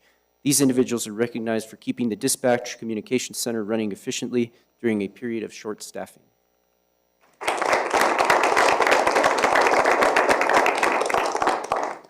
Again, I think this is just my favorite part of these meetings, seeing the great work our employees are doing for our ratepayers, for our community, for themselves. There's so many great things going on, so always exciting to do that. Thank you to all. That concludes that item. Item number 5, public comment. Ms. Salas, do we have anyone signed up to speak? We don't have anyone signed up. Okay. There are no speakers, so we will move on to item number 6, announcements and communication. Our next regularly scheduled meeting, May 17th, 2023 at 5 p.m. right here in the Vincent Griego Council Chambers. Item 8, consent agenda. We have no items on the consent agenda tonight. And that takes us to item 9, approvals. First item of approvals, A, this is R23-6, establishing one-year objectives for the Albuquerque-Bernalillo County Water Utility Authority in fiscal year 2024 to meet 5-year goals. Ms. Anderson, welcome back. Thank you, Mr. Chair, members of the board. Thank you for hearing me tonight. This is the FY24 goals and objectives for this coming year. I gave this presentation last month, and we've had a lot of presentations, so I'm not going to go into a ton of detail since you heard this last month, but a lot of what we discussed has already been discussed in previous presentations. For the budget, for example, the goals and objectives go directly into the budget. So what you're seeing here is our strategic planning process. Stan talked about that with the budget process. They overlap, but we do start with our 5-year goals and objectives. We move into the performance plan each year, and we also participate in the AWWA Utility Benchmarking Survey. That's the American Water Works Association survey that we use to compare ourselves to other similar agencies around the country and within our region. We participate in the effective utility management process with quarterly meetings with our staff to review how we're doing with certain metrics, and also with the goals and objectives, how those are coming along. We go through the budget annually. We then, outside of our organization, we seek feedback externally coming in. So we have customer opinion surveys that we do biannually. We do our technical customer advisory committee meetings monthly. We meet with our customers during customer conversations once a year in each quadrant of the city. And then we have our employee expectations, which is how we give the employees feedback on how they're doing, and also pull them into the goals and objectives process, because these different objectives that we have do get folded directly into our performance expectations for every single employee throughout the company. These are the 5-year goal statements. Those don't change. They're representative of different areas within the utility. We have customer service, business planning and management, organization development, water supply and operations, and wastewater collections. Then within those areas, we have performance measures by goal area. So these are all direct measurable qualities, KPIs basically. Then we have performance objectives and measurement. We sit down with our employees through the EUM, the effective utility management process, and we identify areas where we really feel like we can improve, areas where we'd like to see ourselves grow, and we do look back at how we're doing against other utilities in the area and try and identify gaps. So this objectives process is really more about improving and growing as a utility, and always seeking that continuous improvement. So within our different goal areas, we just have a couple different things highlighted here, different objectives that we thought would be of interest. We participate in the Middle Rio Grande Endangered Species Collaborative Program, Partnership for Safe Water, the San Juan Trauma Contractors Association, a number of conservation efforts and leak detection, as well as drought measures with arsenic treatment projects that are planned that also were brought up during the budget presentation. Under wastewater collections, a number of different efforts as well, always focusing on odor control and our composting operations and river stewardship. For customer service, we have metrics. We've added some metrics for customer quality, or not customer quality. That sounds like the customer. We always have quality customers, but the quality of our customer service, and our automated meter infrastructure outreach and customer conversations. And then for goal area 4, business planning and management, Marta gave an excellent presentation on our asset management program. That's one of our goal areas, expanding that. And it's really exciting watching that come together. We've got our green energy projects as well, and the To'Hajiilee pipeline and all our rehab projects. And then under goal area 5, we have organization development. One of the key areas we're focusing on this year, in addition to what we've always been doing with these other areas, is mentoring. So, and with that, I stand for any questions. Thank you, Ms. Anderson. Any questions? Commissioner Barboa first. Hi, thank you, Chair. Thank you so much. And I was looking through it a little bit more thoroughly. I just had a question. Under one of the objectives, all I marked here was page 10, but there was an objective around housing.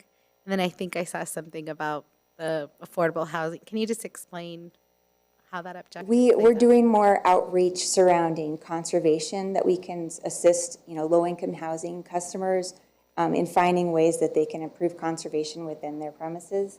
So that's one of the goal areas that we're focusing on.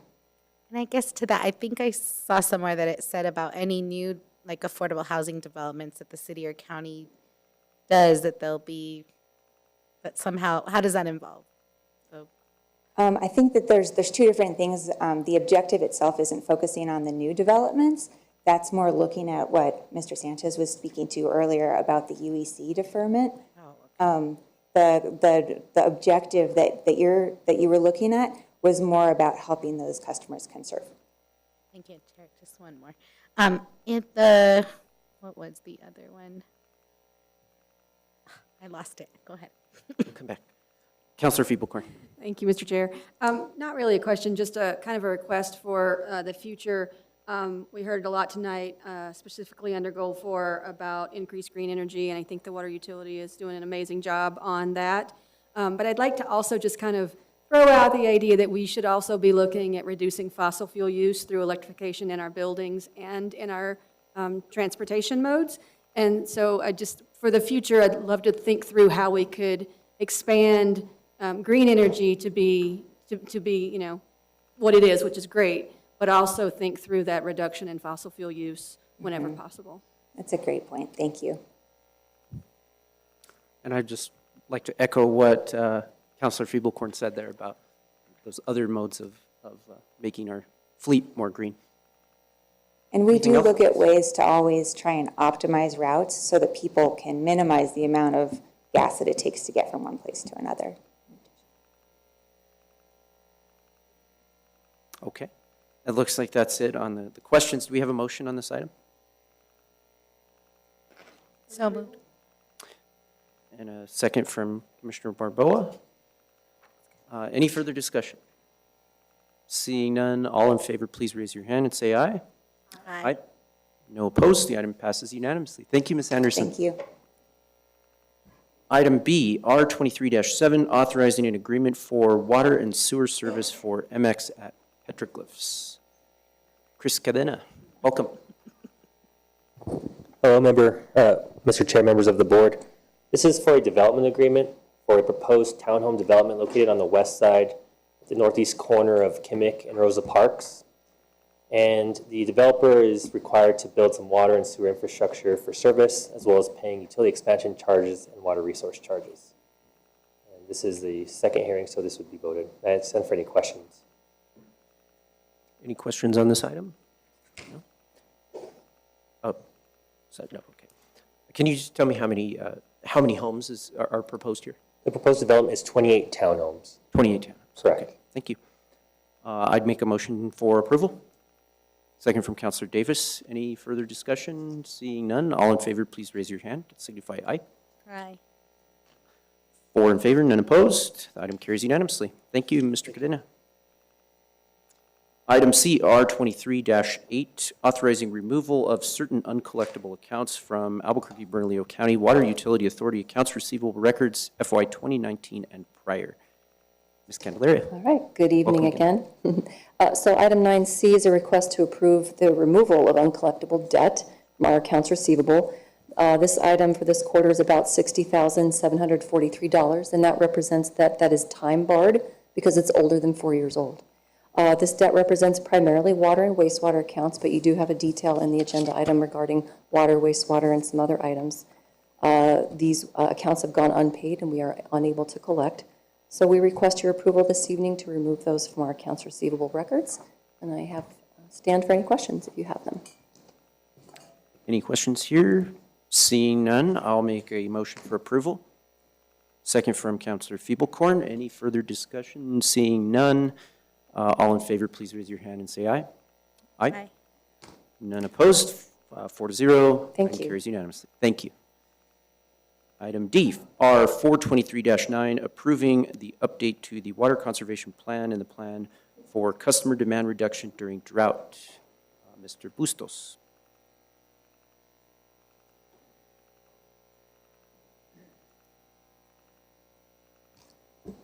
Good evening, Mr. Chair, members of the board.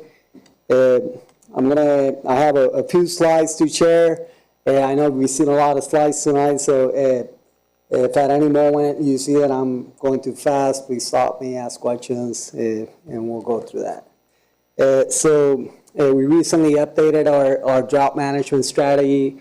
Our new plan is now called Water Resources Drought Management Plan because it focuses on thinking through what's going on with our supply, but also is focusing on managing demand through process of droughts and so on. The plan is really an operational tool to ensure that Albuquerque's diversified water resources, which you've heard a lot about what we do and what we got, continue to be managed responsibly and proactively during droughts. The focus during droughts is on managing these water resources, but also is while continuing to meet Water 2120 groundwater goals and conservation goals.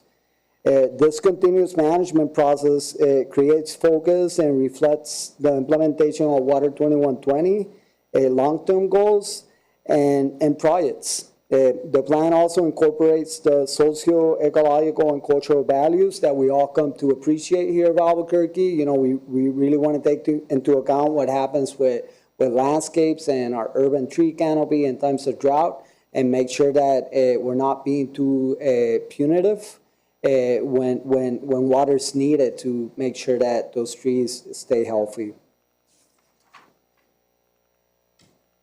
So Water 2120 consists of 75 policies. I'm sure you're all familiar. There's a bunch of many sub-policies, and they all aim to provide a resilient and sustainable water supply system over the next 100 years. Since 2003, we've been managing in times of droughts. You know, there's definitely been some weather patterns that have affected the region. And if we extend that to the Colorado Basin and what's happening across our rivers, there's definitely some hydrological drought impacts. Through that time, we've been able to manage and proactively manage our water resources to ensure that both we can meet demand while population has increased, while at the same time make sure that our supply sources are not being affected. In reality, our supply sources are much better in a much better situation that they were 22 years ago. We got a diversified portfolio. Now we got surface water. Our groundwater has rebound. We got reuse. We're planning for extending reuse. And those are some of the projects that we're doing to make sure that whenever we do get those weather patterns like the ones we got starting in 2020 all the way into this latest fall, we are able to adapt quickly, and our customers are able to have the tools and be ready for when those times happen.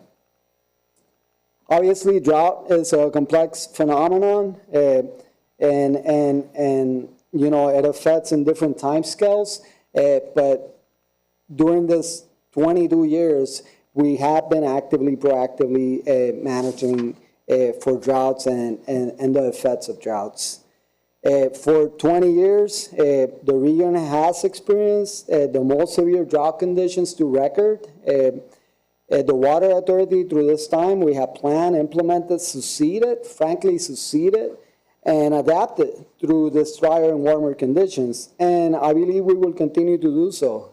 Our customers are responding well. In this latest drought, which was almost 3 years, our customers reduced demand by almost 1.8 billion gallons. You know, that alone is a success story. We were able to reduce our GPCD by almost 8 GPCD. We had some census changes, so it doesn't really reflect. But in reality is that the demand continues to lower, and our customers continue to respond to the conservation call.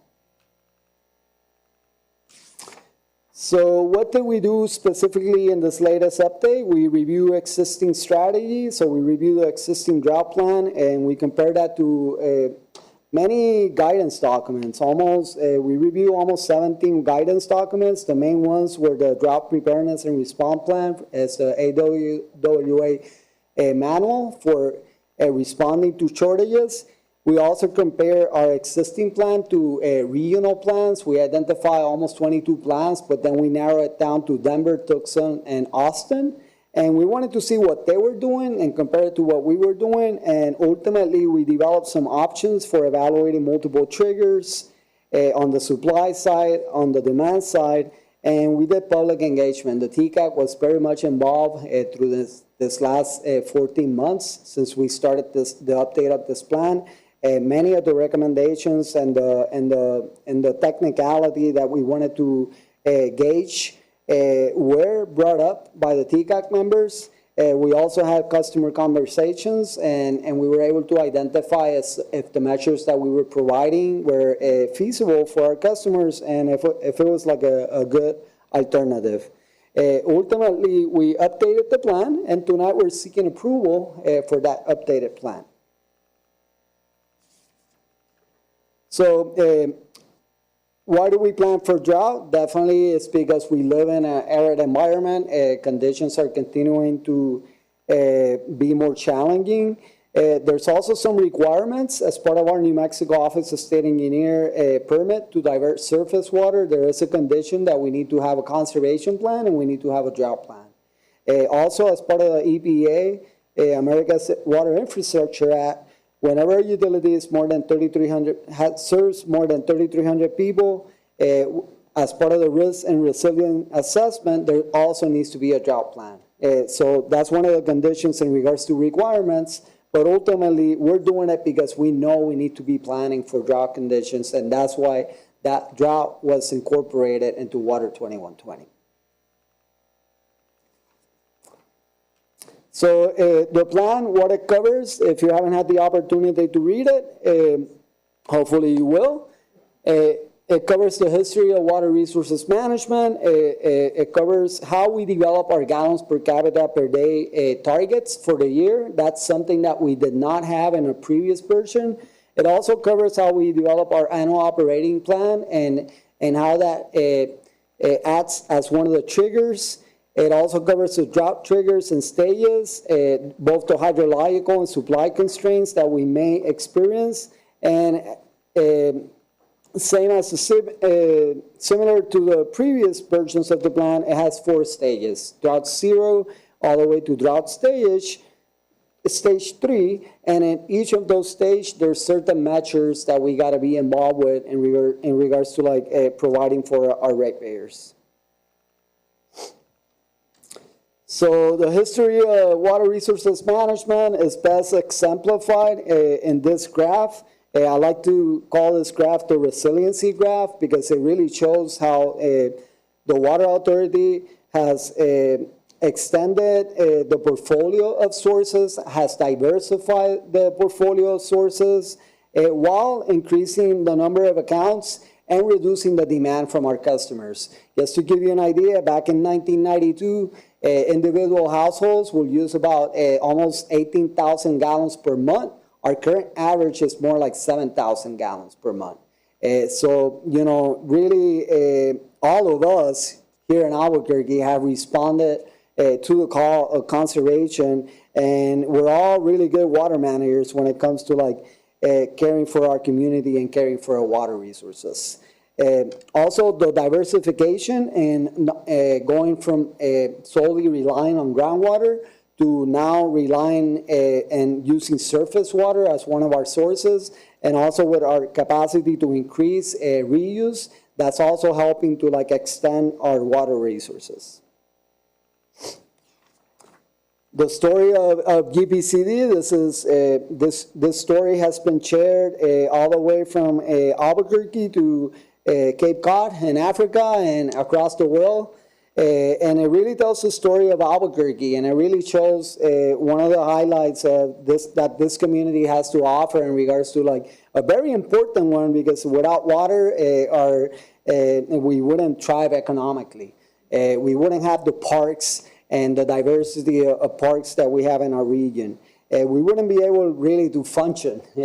So we've been able to, like, through water conservation, it's demonstrated that it's a successful tool. It still continues to drive people's passion, you know, certainly my passion and the passion of my team, but certainly the passion of our ratepayers. You know, every day we get a high five from someone from the great job that we're doing.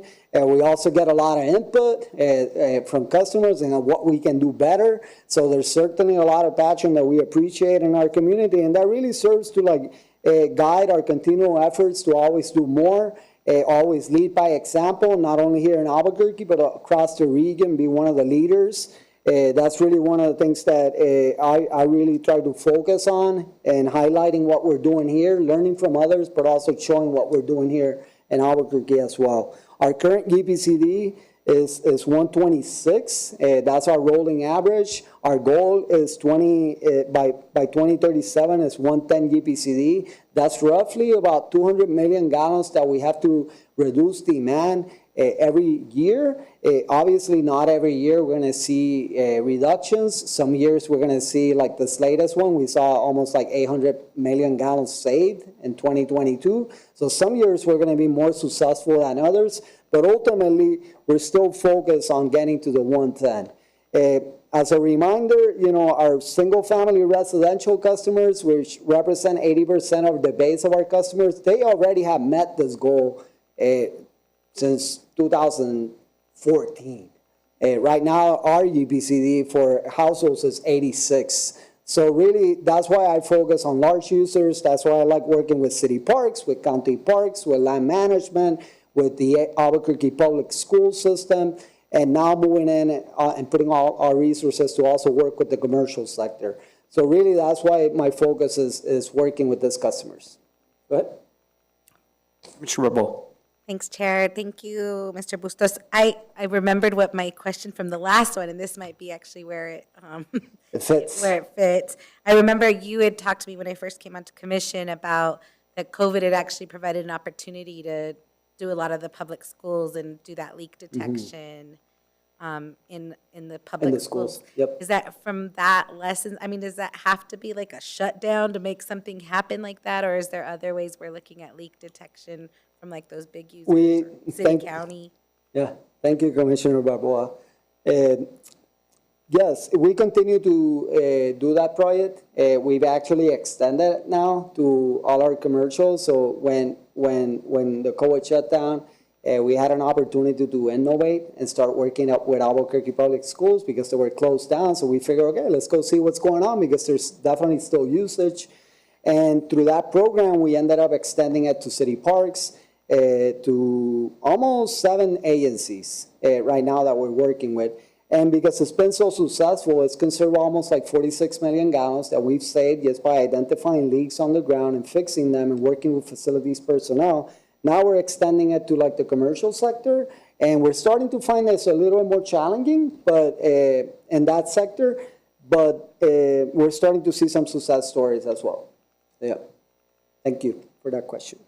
I wanted to actually chime in there on that as well. On the commercial side, being a landscaper, and I do a lot of commercial work, I just think it's really important that we work with those commercial volume users, but I also recognize the challenges that you're facing because, especially for a lot of out-of-state corporate entities, you may not have a local manager or a local decision maker that has any ability to affect those decisions that are made on site, particularly about landscaping, because you know there's some older facilities that have huge amounts of what I think we could safely call non-functional turf. Yes. But it continues to be irrigated, and that poses its own maintenance challenge and water waste challenges, let alone just the use in general. So it's really more of a comment than a question, but I just think it's important that you're working in that area, and yet it will be challenging. Thank you, Mr. Chair. And we're trying to approach it, I'll just piggyback on your comment. I know we're trying to approach it holistically. One of the things that we launched in 2021, really, it was the Water Smart Academy, which is an academy meant and purposely done to tackle that issue. And we figure if we start training and we start partnering and we start training the professional landscape companies in the field, then now we got them in the room. Now we can start having these conversations and start learning about some of those challenges and together build a culture that we want to build towards the future. It's definitely challenging. A lot of these companies are always changing contracts as property management changes. So does the landscape company.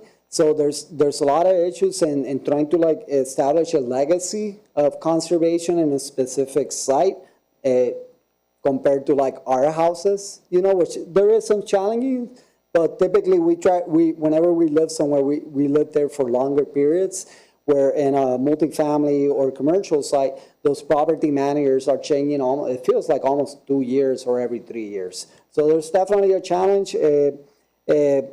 Our approach is to we're working with property managers where we got right now our water use efficiency specialist has a target of working with 15 multifamilies this year, 10 HOAs, and our goal is to like continue just chipping away and looking for more efficient ways to reduce demand in that sector. So any input, highly appreciated. You're on the right track, it sounds like to me anyway. Thank you. Yes, Trustee Benavides. Yeah. Yes. Sorry, were you going to make another comment? No. Okay. No. So let's say we reach our goal of 110 gallons per day, right? And now we're facing a stage 3 drought. And by the way, a plan for drought to me is essential. So thank you for doing that. But now we have a stage 3 drought, and I assume your answer is going to be depending on how long that stage 3, the duration of that drought, right? But, you know, there's some low-hanging fruit, like, you know, we don't water our lawn as often, or we just don't water at all. But let's say it was to go on for a couple of years. How far would we have to reduce from 110 gallons per day to what number would that be to allow us to survive stage 3 drought?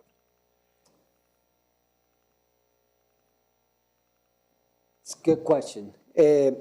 So in Water 2120, when we were looking at setting that goal for 110 GPCD, we did look at 5 or more than 5 climate change scenarios, which included robust periods of droughts, extended periods of droughts, and like you said, periods of droughts that may last 1 or 2 years, to say. So what I've seen, and we actually included it in stage 3, is one of the measures is identify non-essential uses.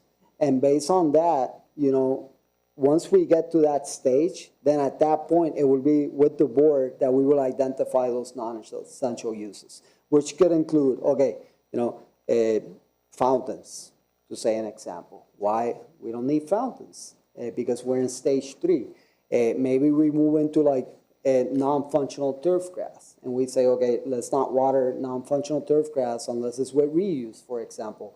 So we wanted to like add that measure to stage 3 so we can have that flexibility in case we're in that situation where we need to reduce demand further.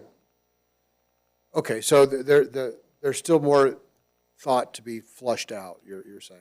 Yes. So how we get, so I'm kind of curious how far down we would have to drop from 110 to survive 2 years for stage 3, but maybe you don't have that information just yet, but you're working on that sort of stuff, right? And also, it's kind of like we're working on it, but we also worked on it. So the 110 goal is we kind of like see it like that dynamic equilibrium where everything balances out with demand and supply sources, and that includes population projections increase and also includes you know, the climate change scenarios that where things can be like the kind of year we had in 2020.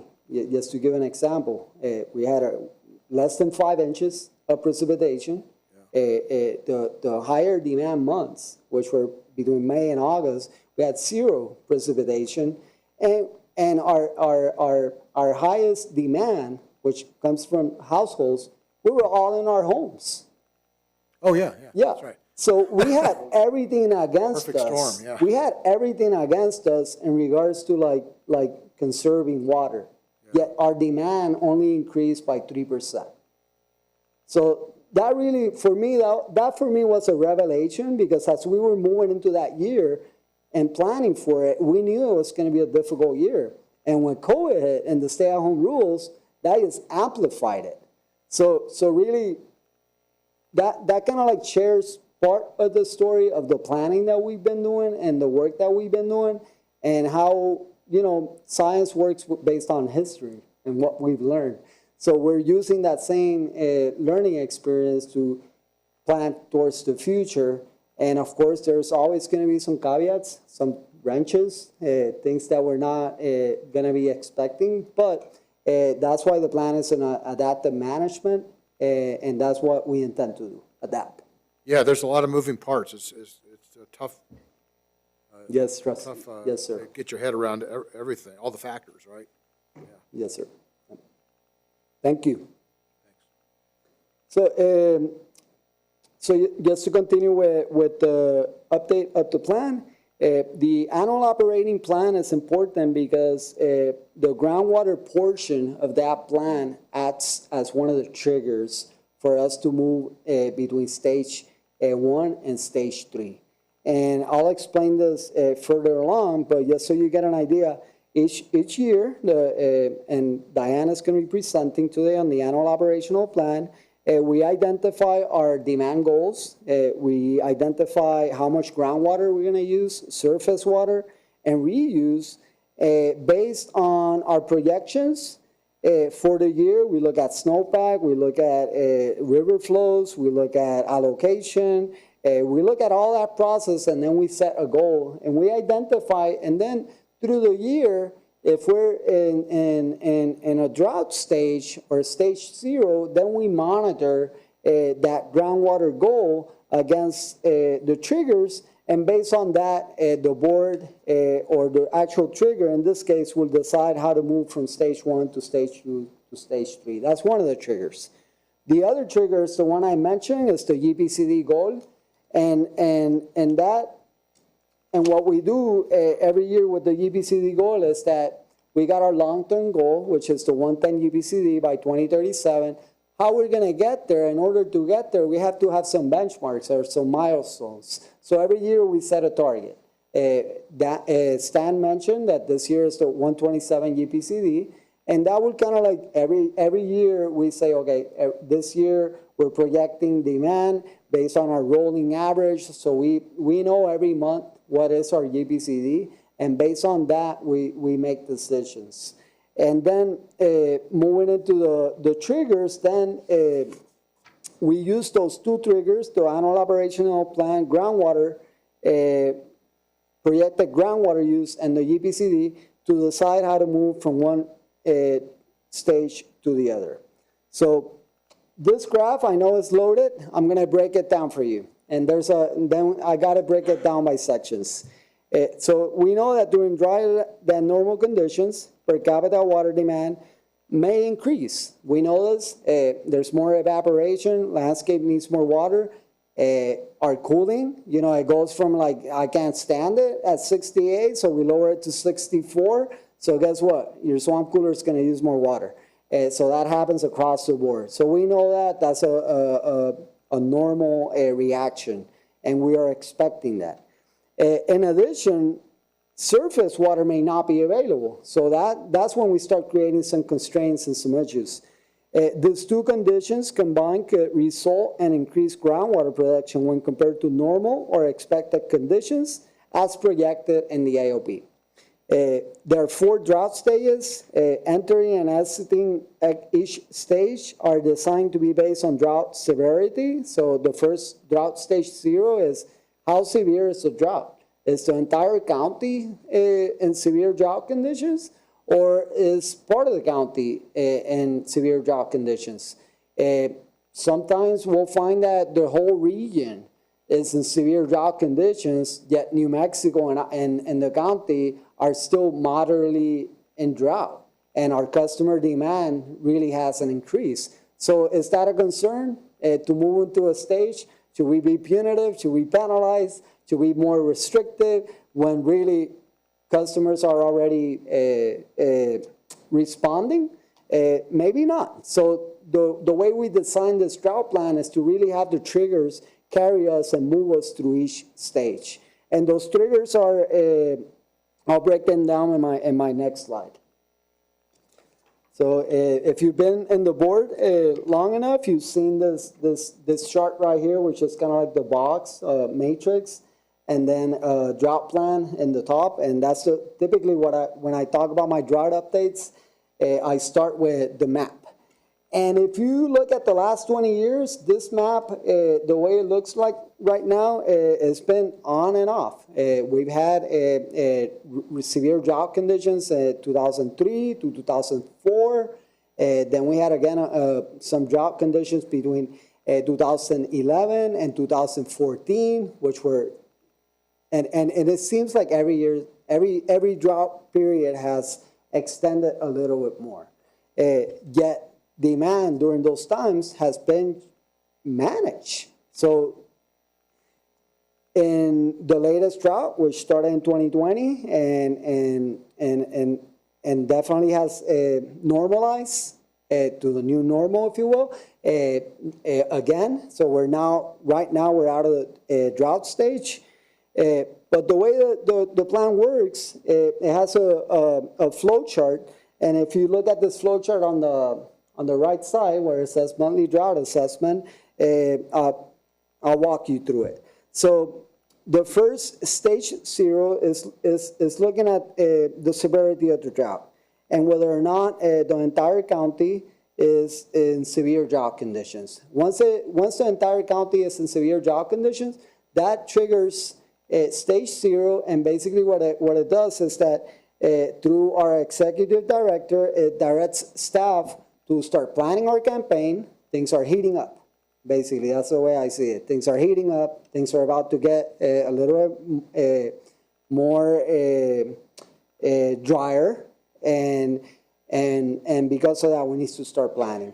We also start increasing education, and we plan our campaign, and we start identifying who's going to be our partners from the agency groups that are going to be involved. Obviously, whenever there's severe drought conditions, it affects the county, it affects MRECD, it affects everybody. It affects the city, it affects, so we start working with the sustainability office from the city. We start working with open space, with land managers to looking at what ways we can work together to have a clear message for our community. That way we can act as one resource. So that's one of the updates that I wanted to bring to this plan, is creating an agency group, which will be enacted in stage 1. That same agency group, because we represent so many facilities and manage almost like 6 billion gallons of water every year, will also look at what's happening in our facilities, what's happening in our parks. How can we improve and amplify our own efficiency plans to make sure that internally we can look at how we can reduce water loss. Working with the county, we can look at how we can mitigate and improve water efficiency in open spaces. Working with the city facilities, we can look at what we can do to improve the capacity of cooling systems, park irrigation, etc. So that's really one of the structures that happens in stage 1. In order to move to stage 1, just to give you an example, if the DSCI is greater than 300 at stage 0, and groundwater production is between 120 and 130% of the AOP groundwater goal, and GPCD is between 2 and 6 GPCD above the conservation target, then stage 1 will be triggered. So if our target for the year is 127 GPCD, and suddenly we see that our rolling average is 129, then it's definitely a cause of demand increase. But then we will look at also our groundwater plan for the year, and if we said we were going to use 40% of our source for this year is going to be rely on groundwater, and at that point we're at 120% or 130%, sorry, from that goal, then those two conditions will trigger entering into stage 1. And at that point, we start going into different measures, which I'll discuss in the next slide. For stage 2, an example would be if we're already in stage 1 and groundwater production move between 130 and 140% of the AOP groundwater goal, and GPCD is between 4 and 6 GPCD above our set target, then we will move into stage 2. And at that point, it's like, oh, wait a minute, we're really bearing off and going away from what we projected and planned for that period. So at this point, we got to do more. And that's when measures, at that point, we start going into punitive and restrictive measures. Waterways is triples, etc. So I'll discuss some of the measures in my next slide. Another example for stage 3, if we're in stage 2 and groundwater production moves between 130% and 140% of the AOP groundwater goal, and GPCD is greater than 6 GPCD, which it didn't happen in 2020, and I was nervous. I thought we were going to get there. And really, our GPCD only increased by 3 or 4, I think, that year. That was the deviation from what we had planned for, because the previous year we were so successful. In 2019, it was the lowest GPCD to date. So, you know, we ended the year cheering, and we started the year kind of like shaking. So, you know, nevertheless, our ratepayers responded, and you know, we were able to have another successful year in regards to demand management. Some of the measures, you know, these are comprehensive strategies.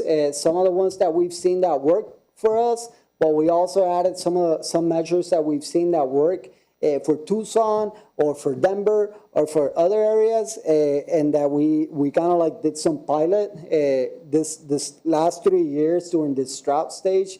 We were able to like effectively roll out some projects and some measures that were not included in the previous plan, just to test them out. You know, we started reaching out with top 5% users on the residential and also on the large user sector.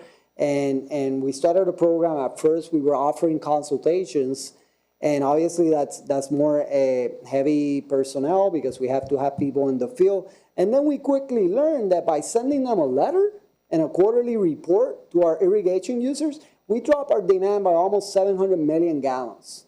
This by a 43-cent stamp.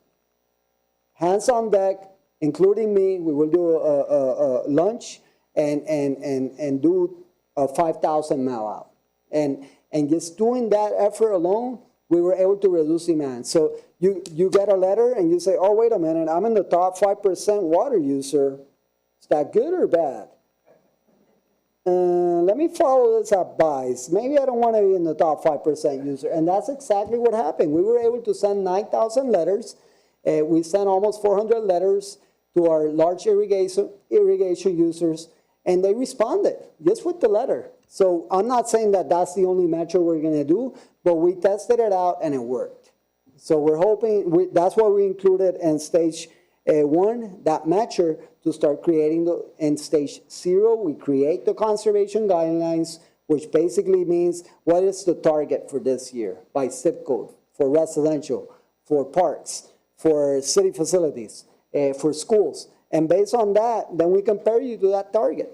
And we say, hey, you're kind of a little off, or you're doing good. And based on that, if you go into stage 1, then at stage 1, you get that letter, you get the invitation to talk to me, talk to staff, and we offer a free consultation. If you get, and I'm just using this as an example of one of the measures. If we get to stage 2, then at that point, you're an obligation to implement what we're saying that you need to implement in order to reduce your demand. And if you don't, then your surcharges are going to be double. And then if you get to stage 3, then at that point, then we're going to say, you're still not responding, so now we're going to triple your surcharge. But we're just targeting that customer base, which is just our top 32,000 customers, if you will. Why? Remember what I said at the beginning? Most of our customers, their demand, monthly demand, is less than 7,000 gallons per month. And their winter average is pretty close to that. So there's really not much we can cut from 60% of our base of customers. There's not much we can do anymore because, again, we met that EBCD goal through residential focus. Now we need to focus on, the moving parts, the top users. So that's one of the measures we got. The other one that I'm really interested and excited about is really focusing and channeling funding to identify non-essential turf grass. We're developing, that's included in measure stage 3, but outside of that, this year we're working with a consulting company that we're yet to choose. We just got an RFP right there. Next week we'll be deciding. But we're going to develop a strategy to help us implement and identify also define what is non-essential turf grass for Albuquerque, and we're going to seek for your input on these definitions. We're also going to be working with public parks, with property managers, with HOAs, with multifamilies, with the residential sector, with the commercial sector, to help us narrow down and create a localized definition of what non-essential turf grass is. And ultimately aim to remove 30% of it in a given time frame. And that's really where our goal is. And why we're putting a lot of eggs in this basket is because we've seen the success of our Xeriscape program. Through the years, the last 20 years, this program alone has reduced demand by almost 3 billion gallons per year. That's just one program alone. And not only that, the value of transforming our landscapes. There's no need to have non-localized landscapes in places that we don't need it. If you're not using your turf grass really, it may not be suited. You can diversify by planting trees, having shrubs, having beautiful native plants that are more adapted to our region, and really create it and be more beneficial for habitat, for example. So really that's our aim. We know that while we're conserving water, really what we're doing is transforming Albuquerque urban landscapes to be more beautiful, be more adaptive, be more resilient to drought conditions. So really we're approaching this as a macro strategy, and the drought plan really helps us stay aligned with those long-term Water 2120 and conservation goals. So with that, I'm seeking approval for this latest stage and the approval of the Water Resources Drought Management Plan. Any questions?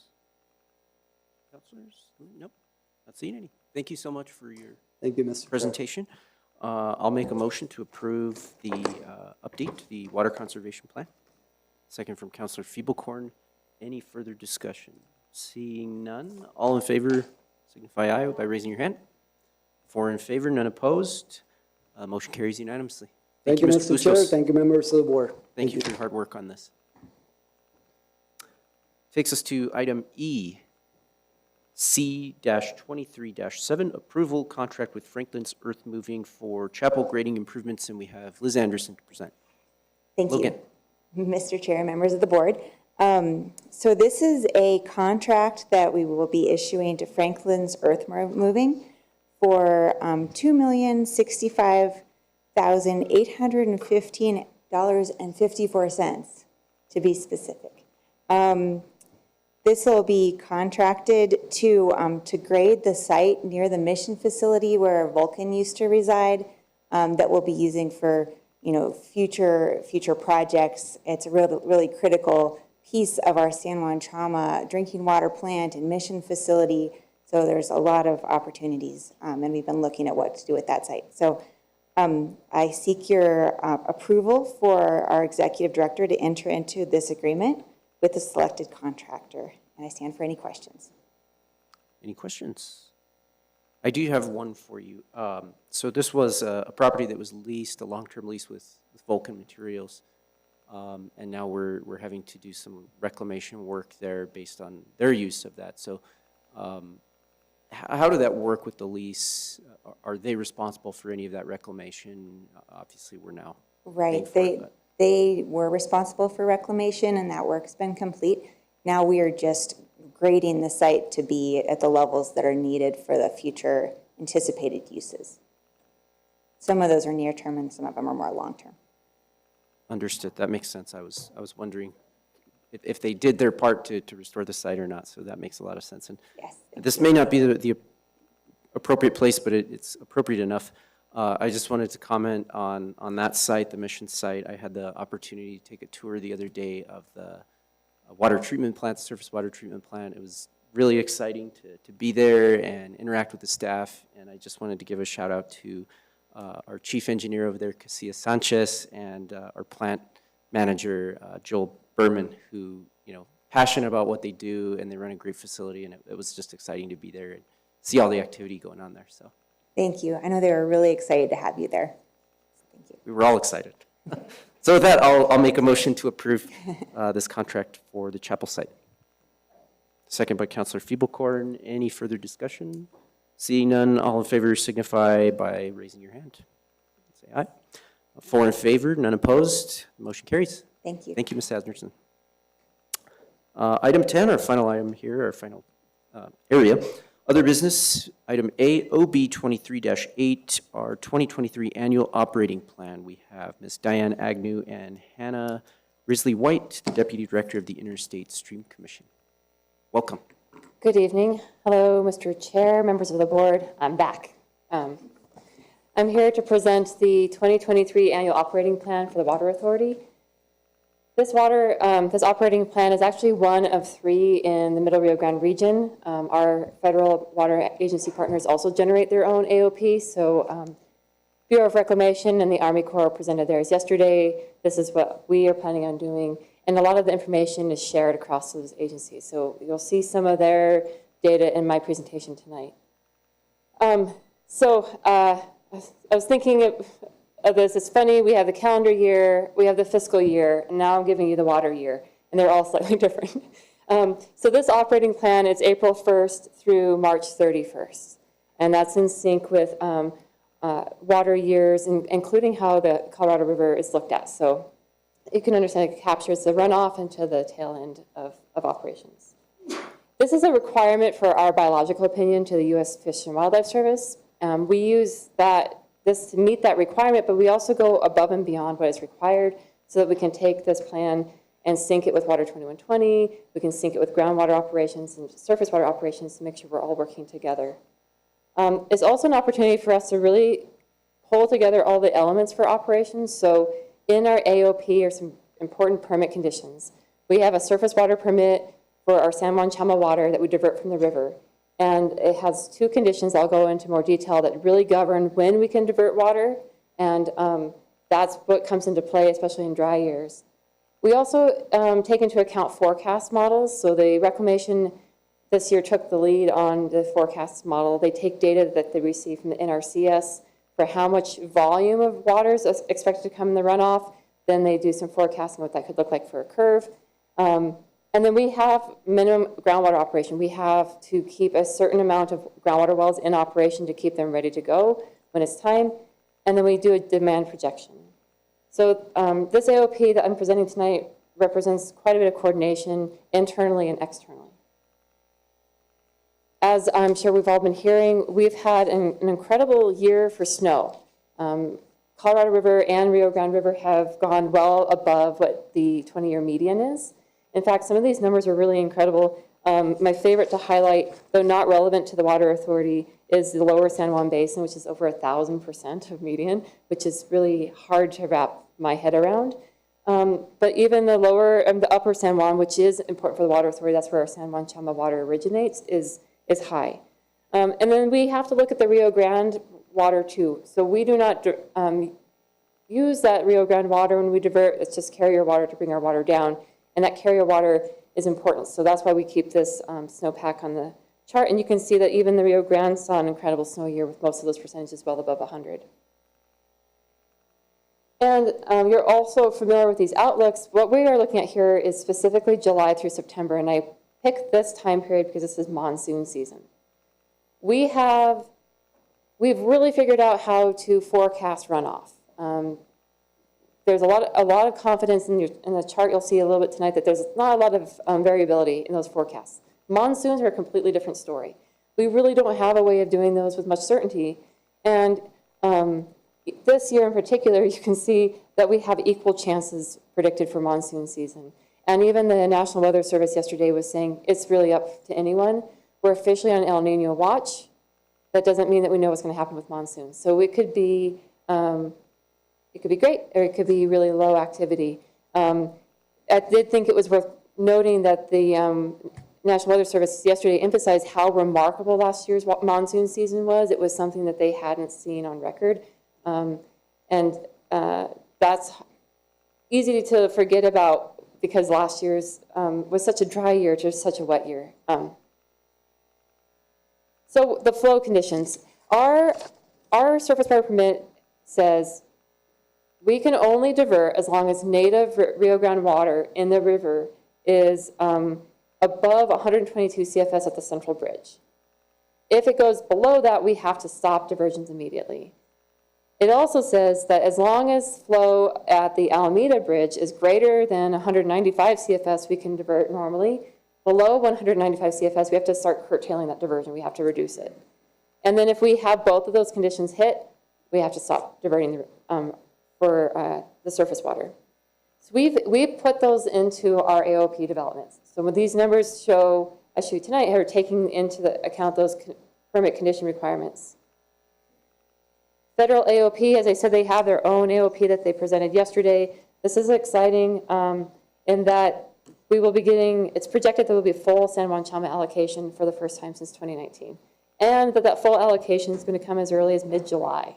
And that's really because of the snowpack in the Colorado River. There's other things that they talked about at that meeting, the Elvado Reservoir that's under construction. Why that's important is it means that water cannot be stored in Elvado as long as it's under construction.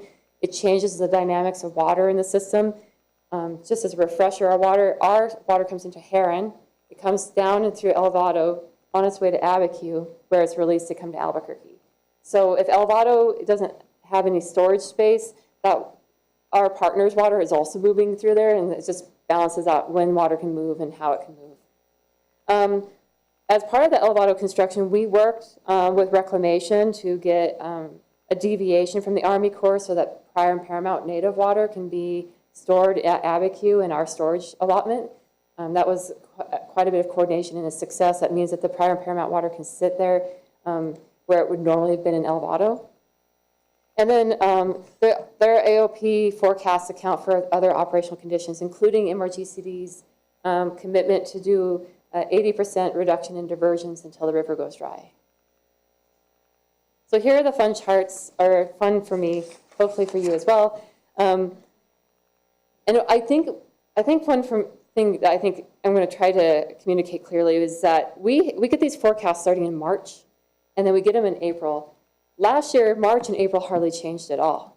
So I drafted these slides with March, and then I got April, and I was like, really big difference. And that's because there was quite a bit of snow that happened in March.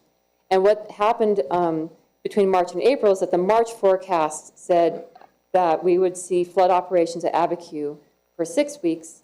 And what that means is that there's more native water, native Rio Grande water coming into the reservoir than is leaving.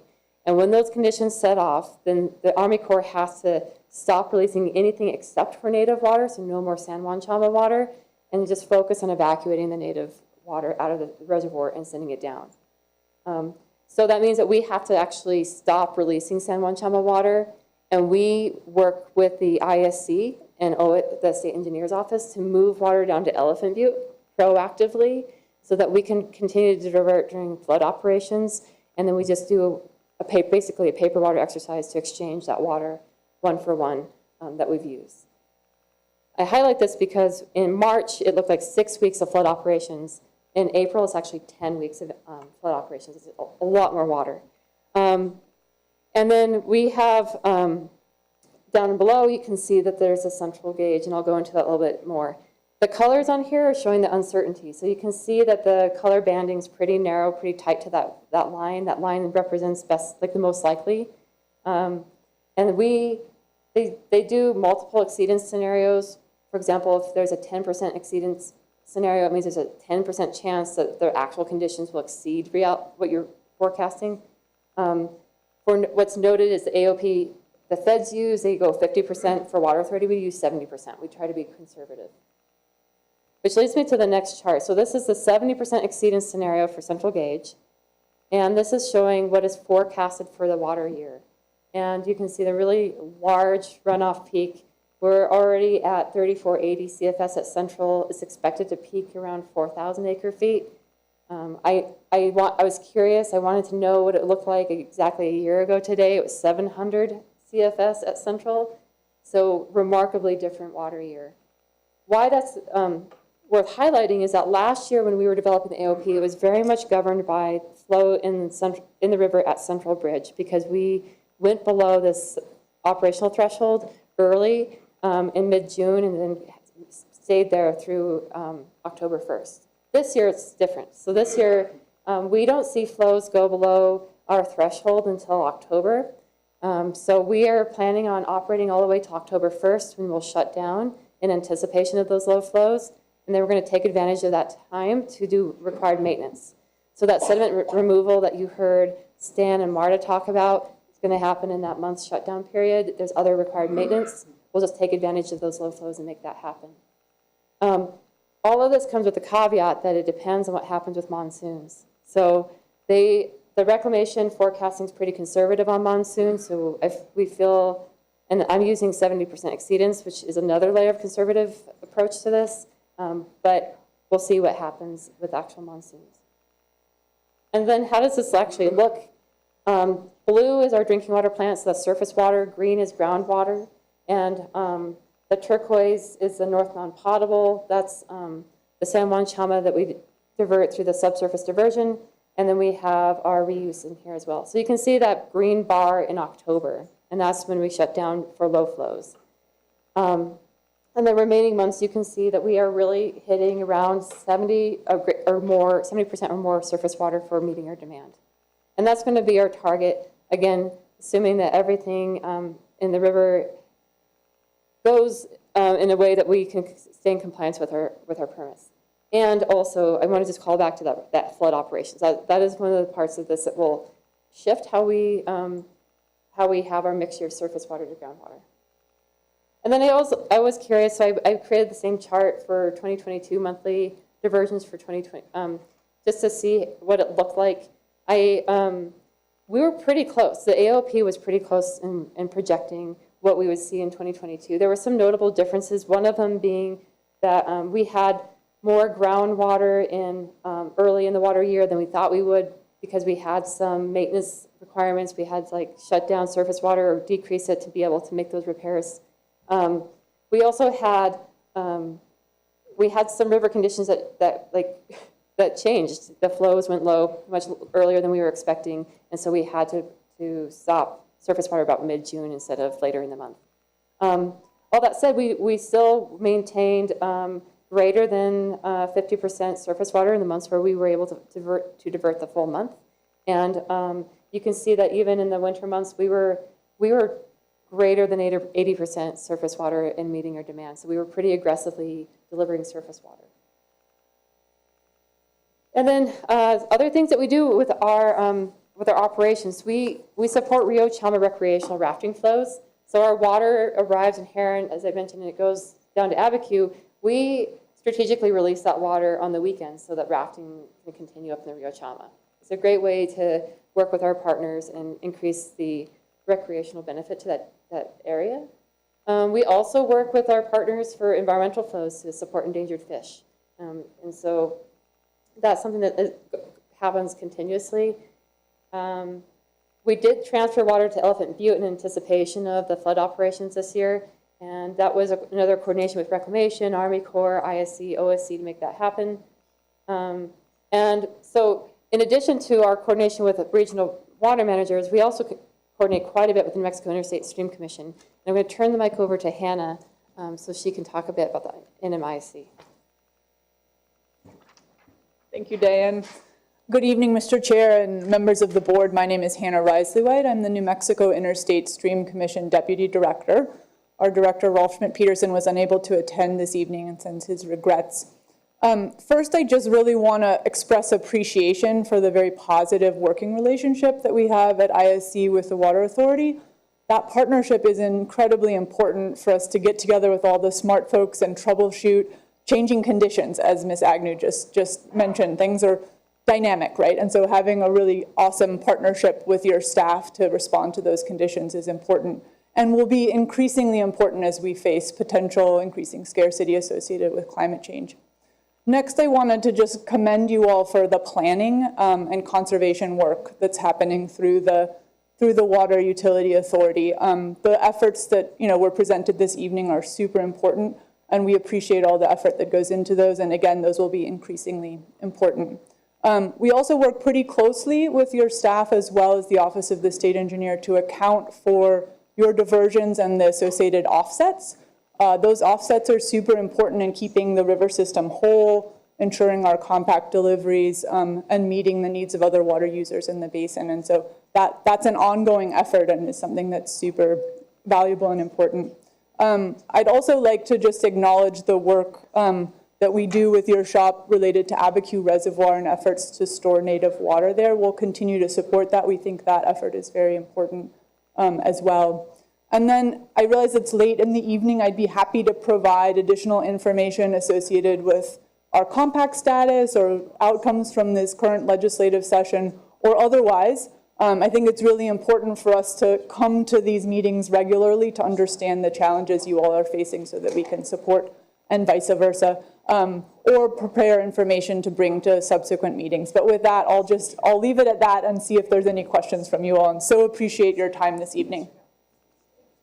Thank you very much. I just wanted to say briefly here, if folks have conversations, if you could take your conversations outside. We're having some trouble hearing the meeting here over the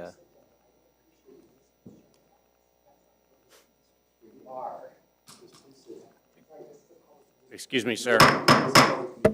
If y'all could take your conversations outside, we're trying to conduct some business here, hear some presentations, so. Sorry, you know what, I apologize. I'm a member of the public and we were going over, I was talking to, I guess it's the attorney. I'm sorry, this is not a public comment period. The public comment period already happened, and so we're happy to hear you at our next meeting. I'm sorry, this is not a question and answer period.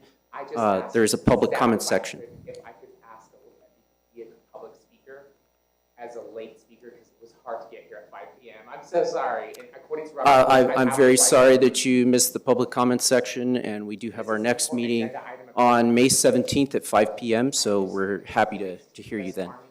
I'm sorry, but we're on this current, I'm sorry, we're on this agenda item. Appreciate you coming. No, I'm sorry, we're not making an exception. And that's all. Okay, well, thank you. I see that's, at least it's public that you're declining publicly. Thank you. Sorry for the interruption.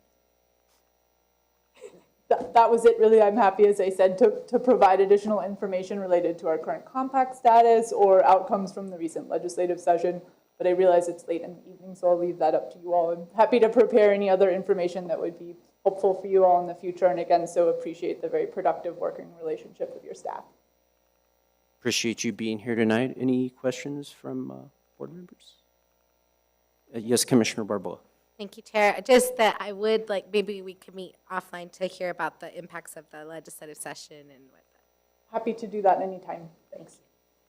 I do have a quick question for you on El Vado Reservoir. Do we have any idea when that will be back in full operation? Mr. Chair, I will have an answer on Friday. We asked at a meeting yesterday, and we were told they couldn't tell us till Friday. So as soon as I know the answer, I'll make sure you get the information. Great. I will say I think they are behind schedule, so we're hoping that the news on Friday is that they're catching up. Very good. Yeah. I appreciate the thoroughness of your report. I don't think there's any other questions up here, so thank you both. Thank you.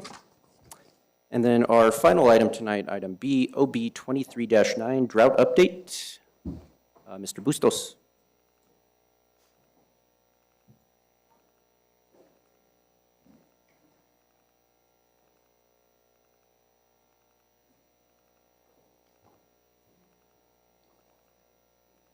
Thank you very much, Mr. Chair and members of the board. I'll be brief and concise. Our current drought situation has certainly improved.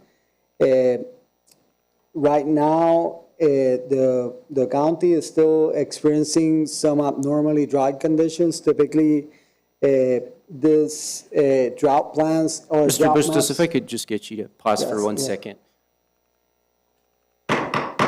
If we could ask individuals to please refrain from conversations during our presentations. Again, it's not a public comment period, so our next meeting is scheduled for May 17th, so happy to hear public comment then. Sorry about that, Mr. Bustos. Thank you, Mr. Chair. So certainly things have improved here. These maps are not updated too frequently because they know that many utilities and municipalities take into account what's going on with the severity of droughts. So regardless, we've had a really successful snowpack season up in the regional watersheds, but there's definitely still some legacy drought that's still around in our areas. It certainly has improved, and it's looking like the next round of updates in these maps are going to be much better. And the reason is because we can finally say that we're out of La Niña. La Niña typically results in dry weather patterns for the entire Southwest region. I'm sure you've seen the news about a new trend. A new word I learned is the atmospheric rivers that happen in California and all the Pacific moisture that has influenced all the snowpack that has happened all the way in the Rockies and certainly in the Sangre de Cristos. And as Diane presented, we've seen some record level snowpacks in some of the regions, and it's certainly influencing, and it's looking like El Niño conditions will continue to trend for the next couple months. And it's looking pretty interesting for the summer monsoon season. Right now it's showing neutral conditions. But as I recall, and you may have recalled, last year we were supposed to have one of the worst summers in regards to dryness and heat, and it certainly wasn't like that. We ended up having some record monsoon precipitation, so we can only hope for more monsoon rains this year with the El Niño looming this area. In regards to temperatures, the last couple of months has been relatively cool. I was talking about this today with Liz and Mark and how Typically, our demand tends to go up. We start seeing a demand increase in February. Basically, it goes from 55 million gallons per day to 85 million gallons per day rapidly. We barely started seeing that demand increase in the last 2 weeks. And I think it has to do a lot with the temperature. It's been relatively cool, moderately cool. The winter season was cool. So we're definitely experiencing and moving into a good trend in regards to water usage. Precipitation, we're slightly below the normal for this time of year, which is about 1.47 inches. Right now, we've received 1.17 inches, which doesn't seem like a lot, but it's amazing how nature landscapes tends to respond. And it's much better than the way we started last year, when by this time we had 0 precipitation. So we're certainly in a better situation. Diane showed you this map. I like to highlight the 2,350 above the median, Diane. And that's my VIP right here. But as you can see here, like much of the Southwest region has experienced above median conditions for snow accumulation. That certainly helps, because it will certainly help with what's going on with the Colorado Basin and our reservoirs, and ultimately the flow in the rivers this year. And with that, we're planning, as Diane mentioned, to have surface water available, which is a good thing, so we can preserve and extend our groundwater resources. Sorry. The seasonal outlook, and this is my last slide. Looking forward, the drought conditions continue to improve, and not only for New Mexico, but for the entire Four Corners states and California. There's still 3 reasons why the region will somewhat continue to be impacted by drought, regardless of what the severity of the maps are showing. So we will continue to plan, adapt, and continue our efforts, and frankly, double our conservation efforts, because in years of non-drought, I like to double our efforts to reduce waterways, because certainly if there's rain and precipitation, then people should be irrigating less. So it's really an opportunity for us in conservation to do more without having the pressure of being in a drought. So with that, I stand for questions. Any questions? Not seeing any. Thank you for your time and for your good report. Thank you, Mr. Chair, and thank you, members of the board. Have a good night. With that being said, I call this meeting adjourned. Thanks to Pat.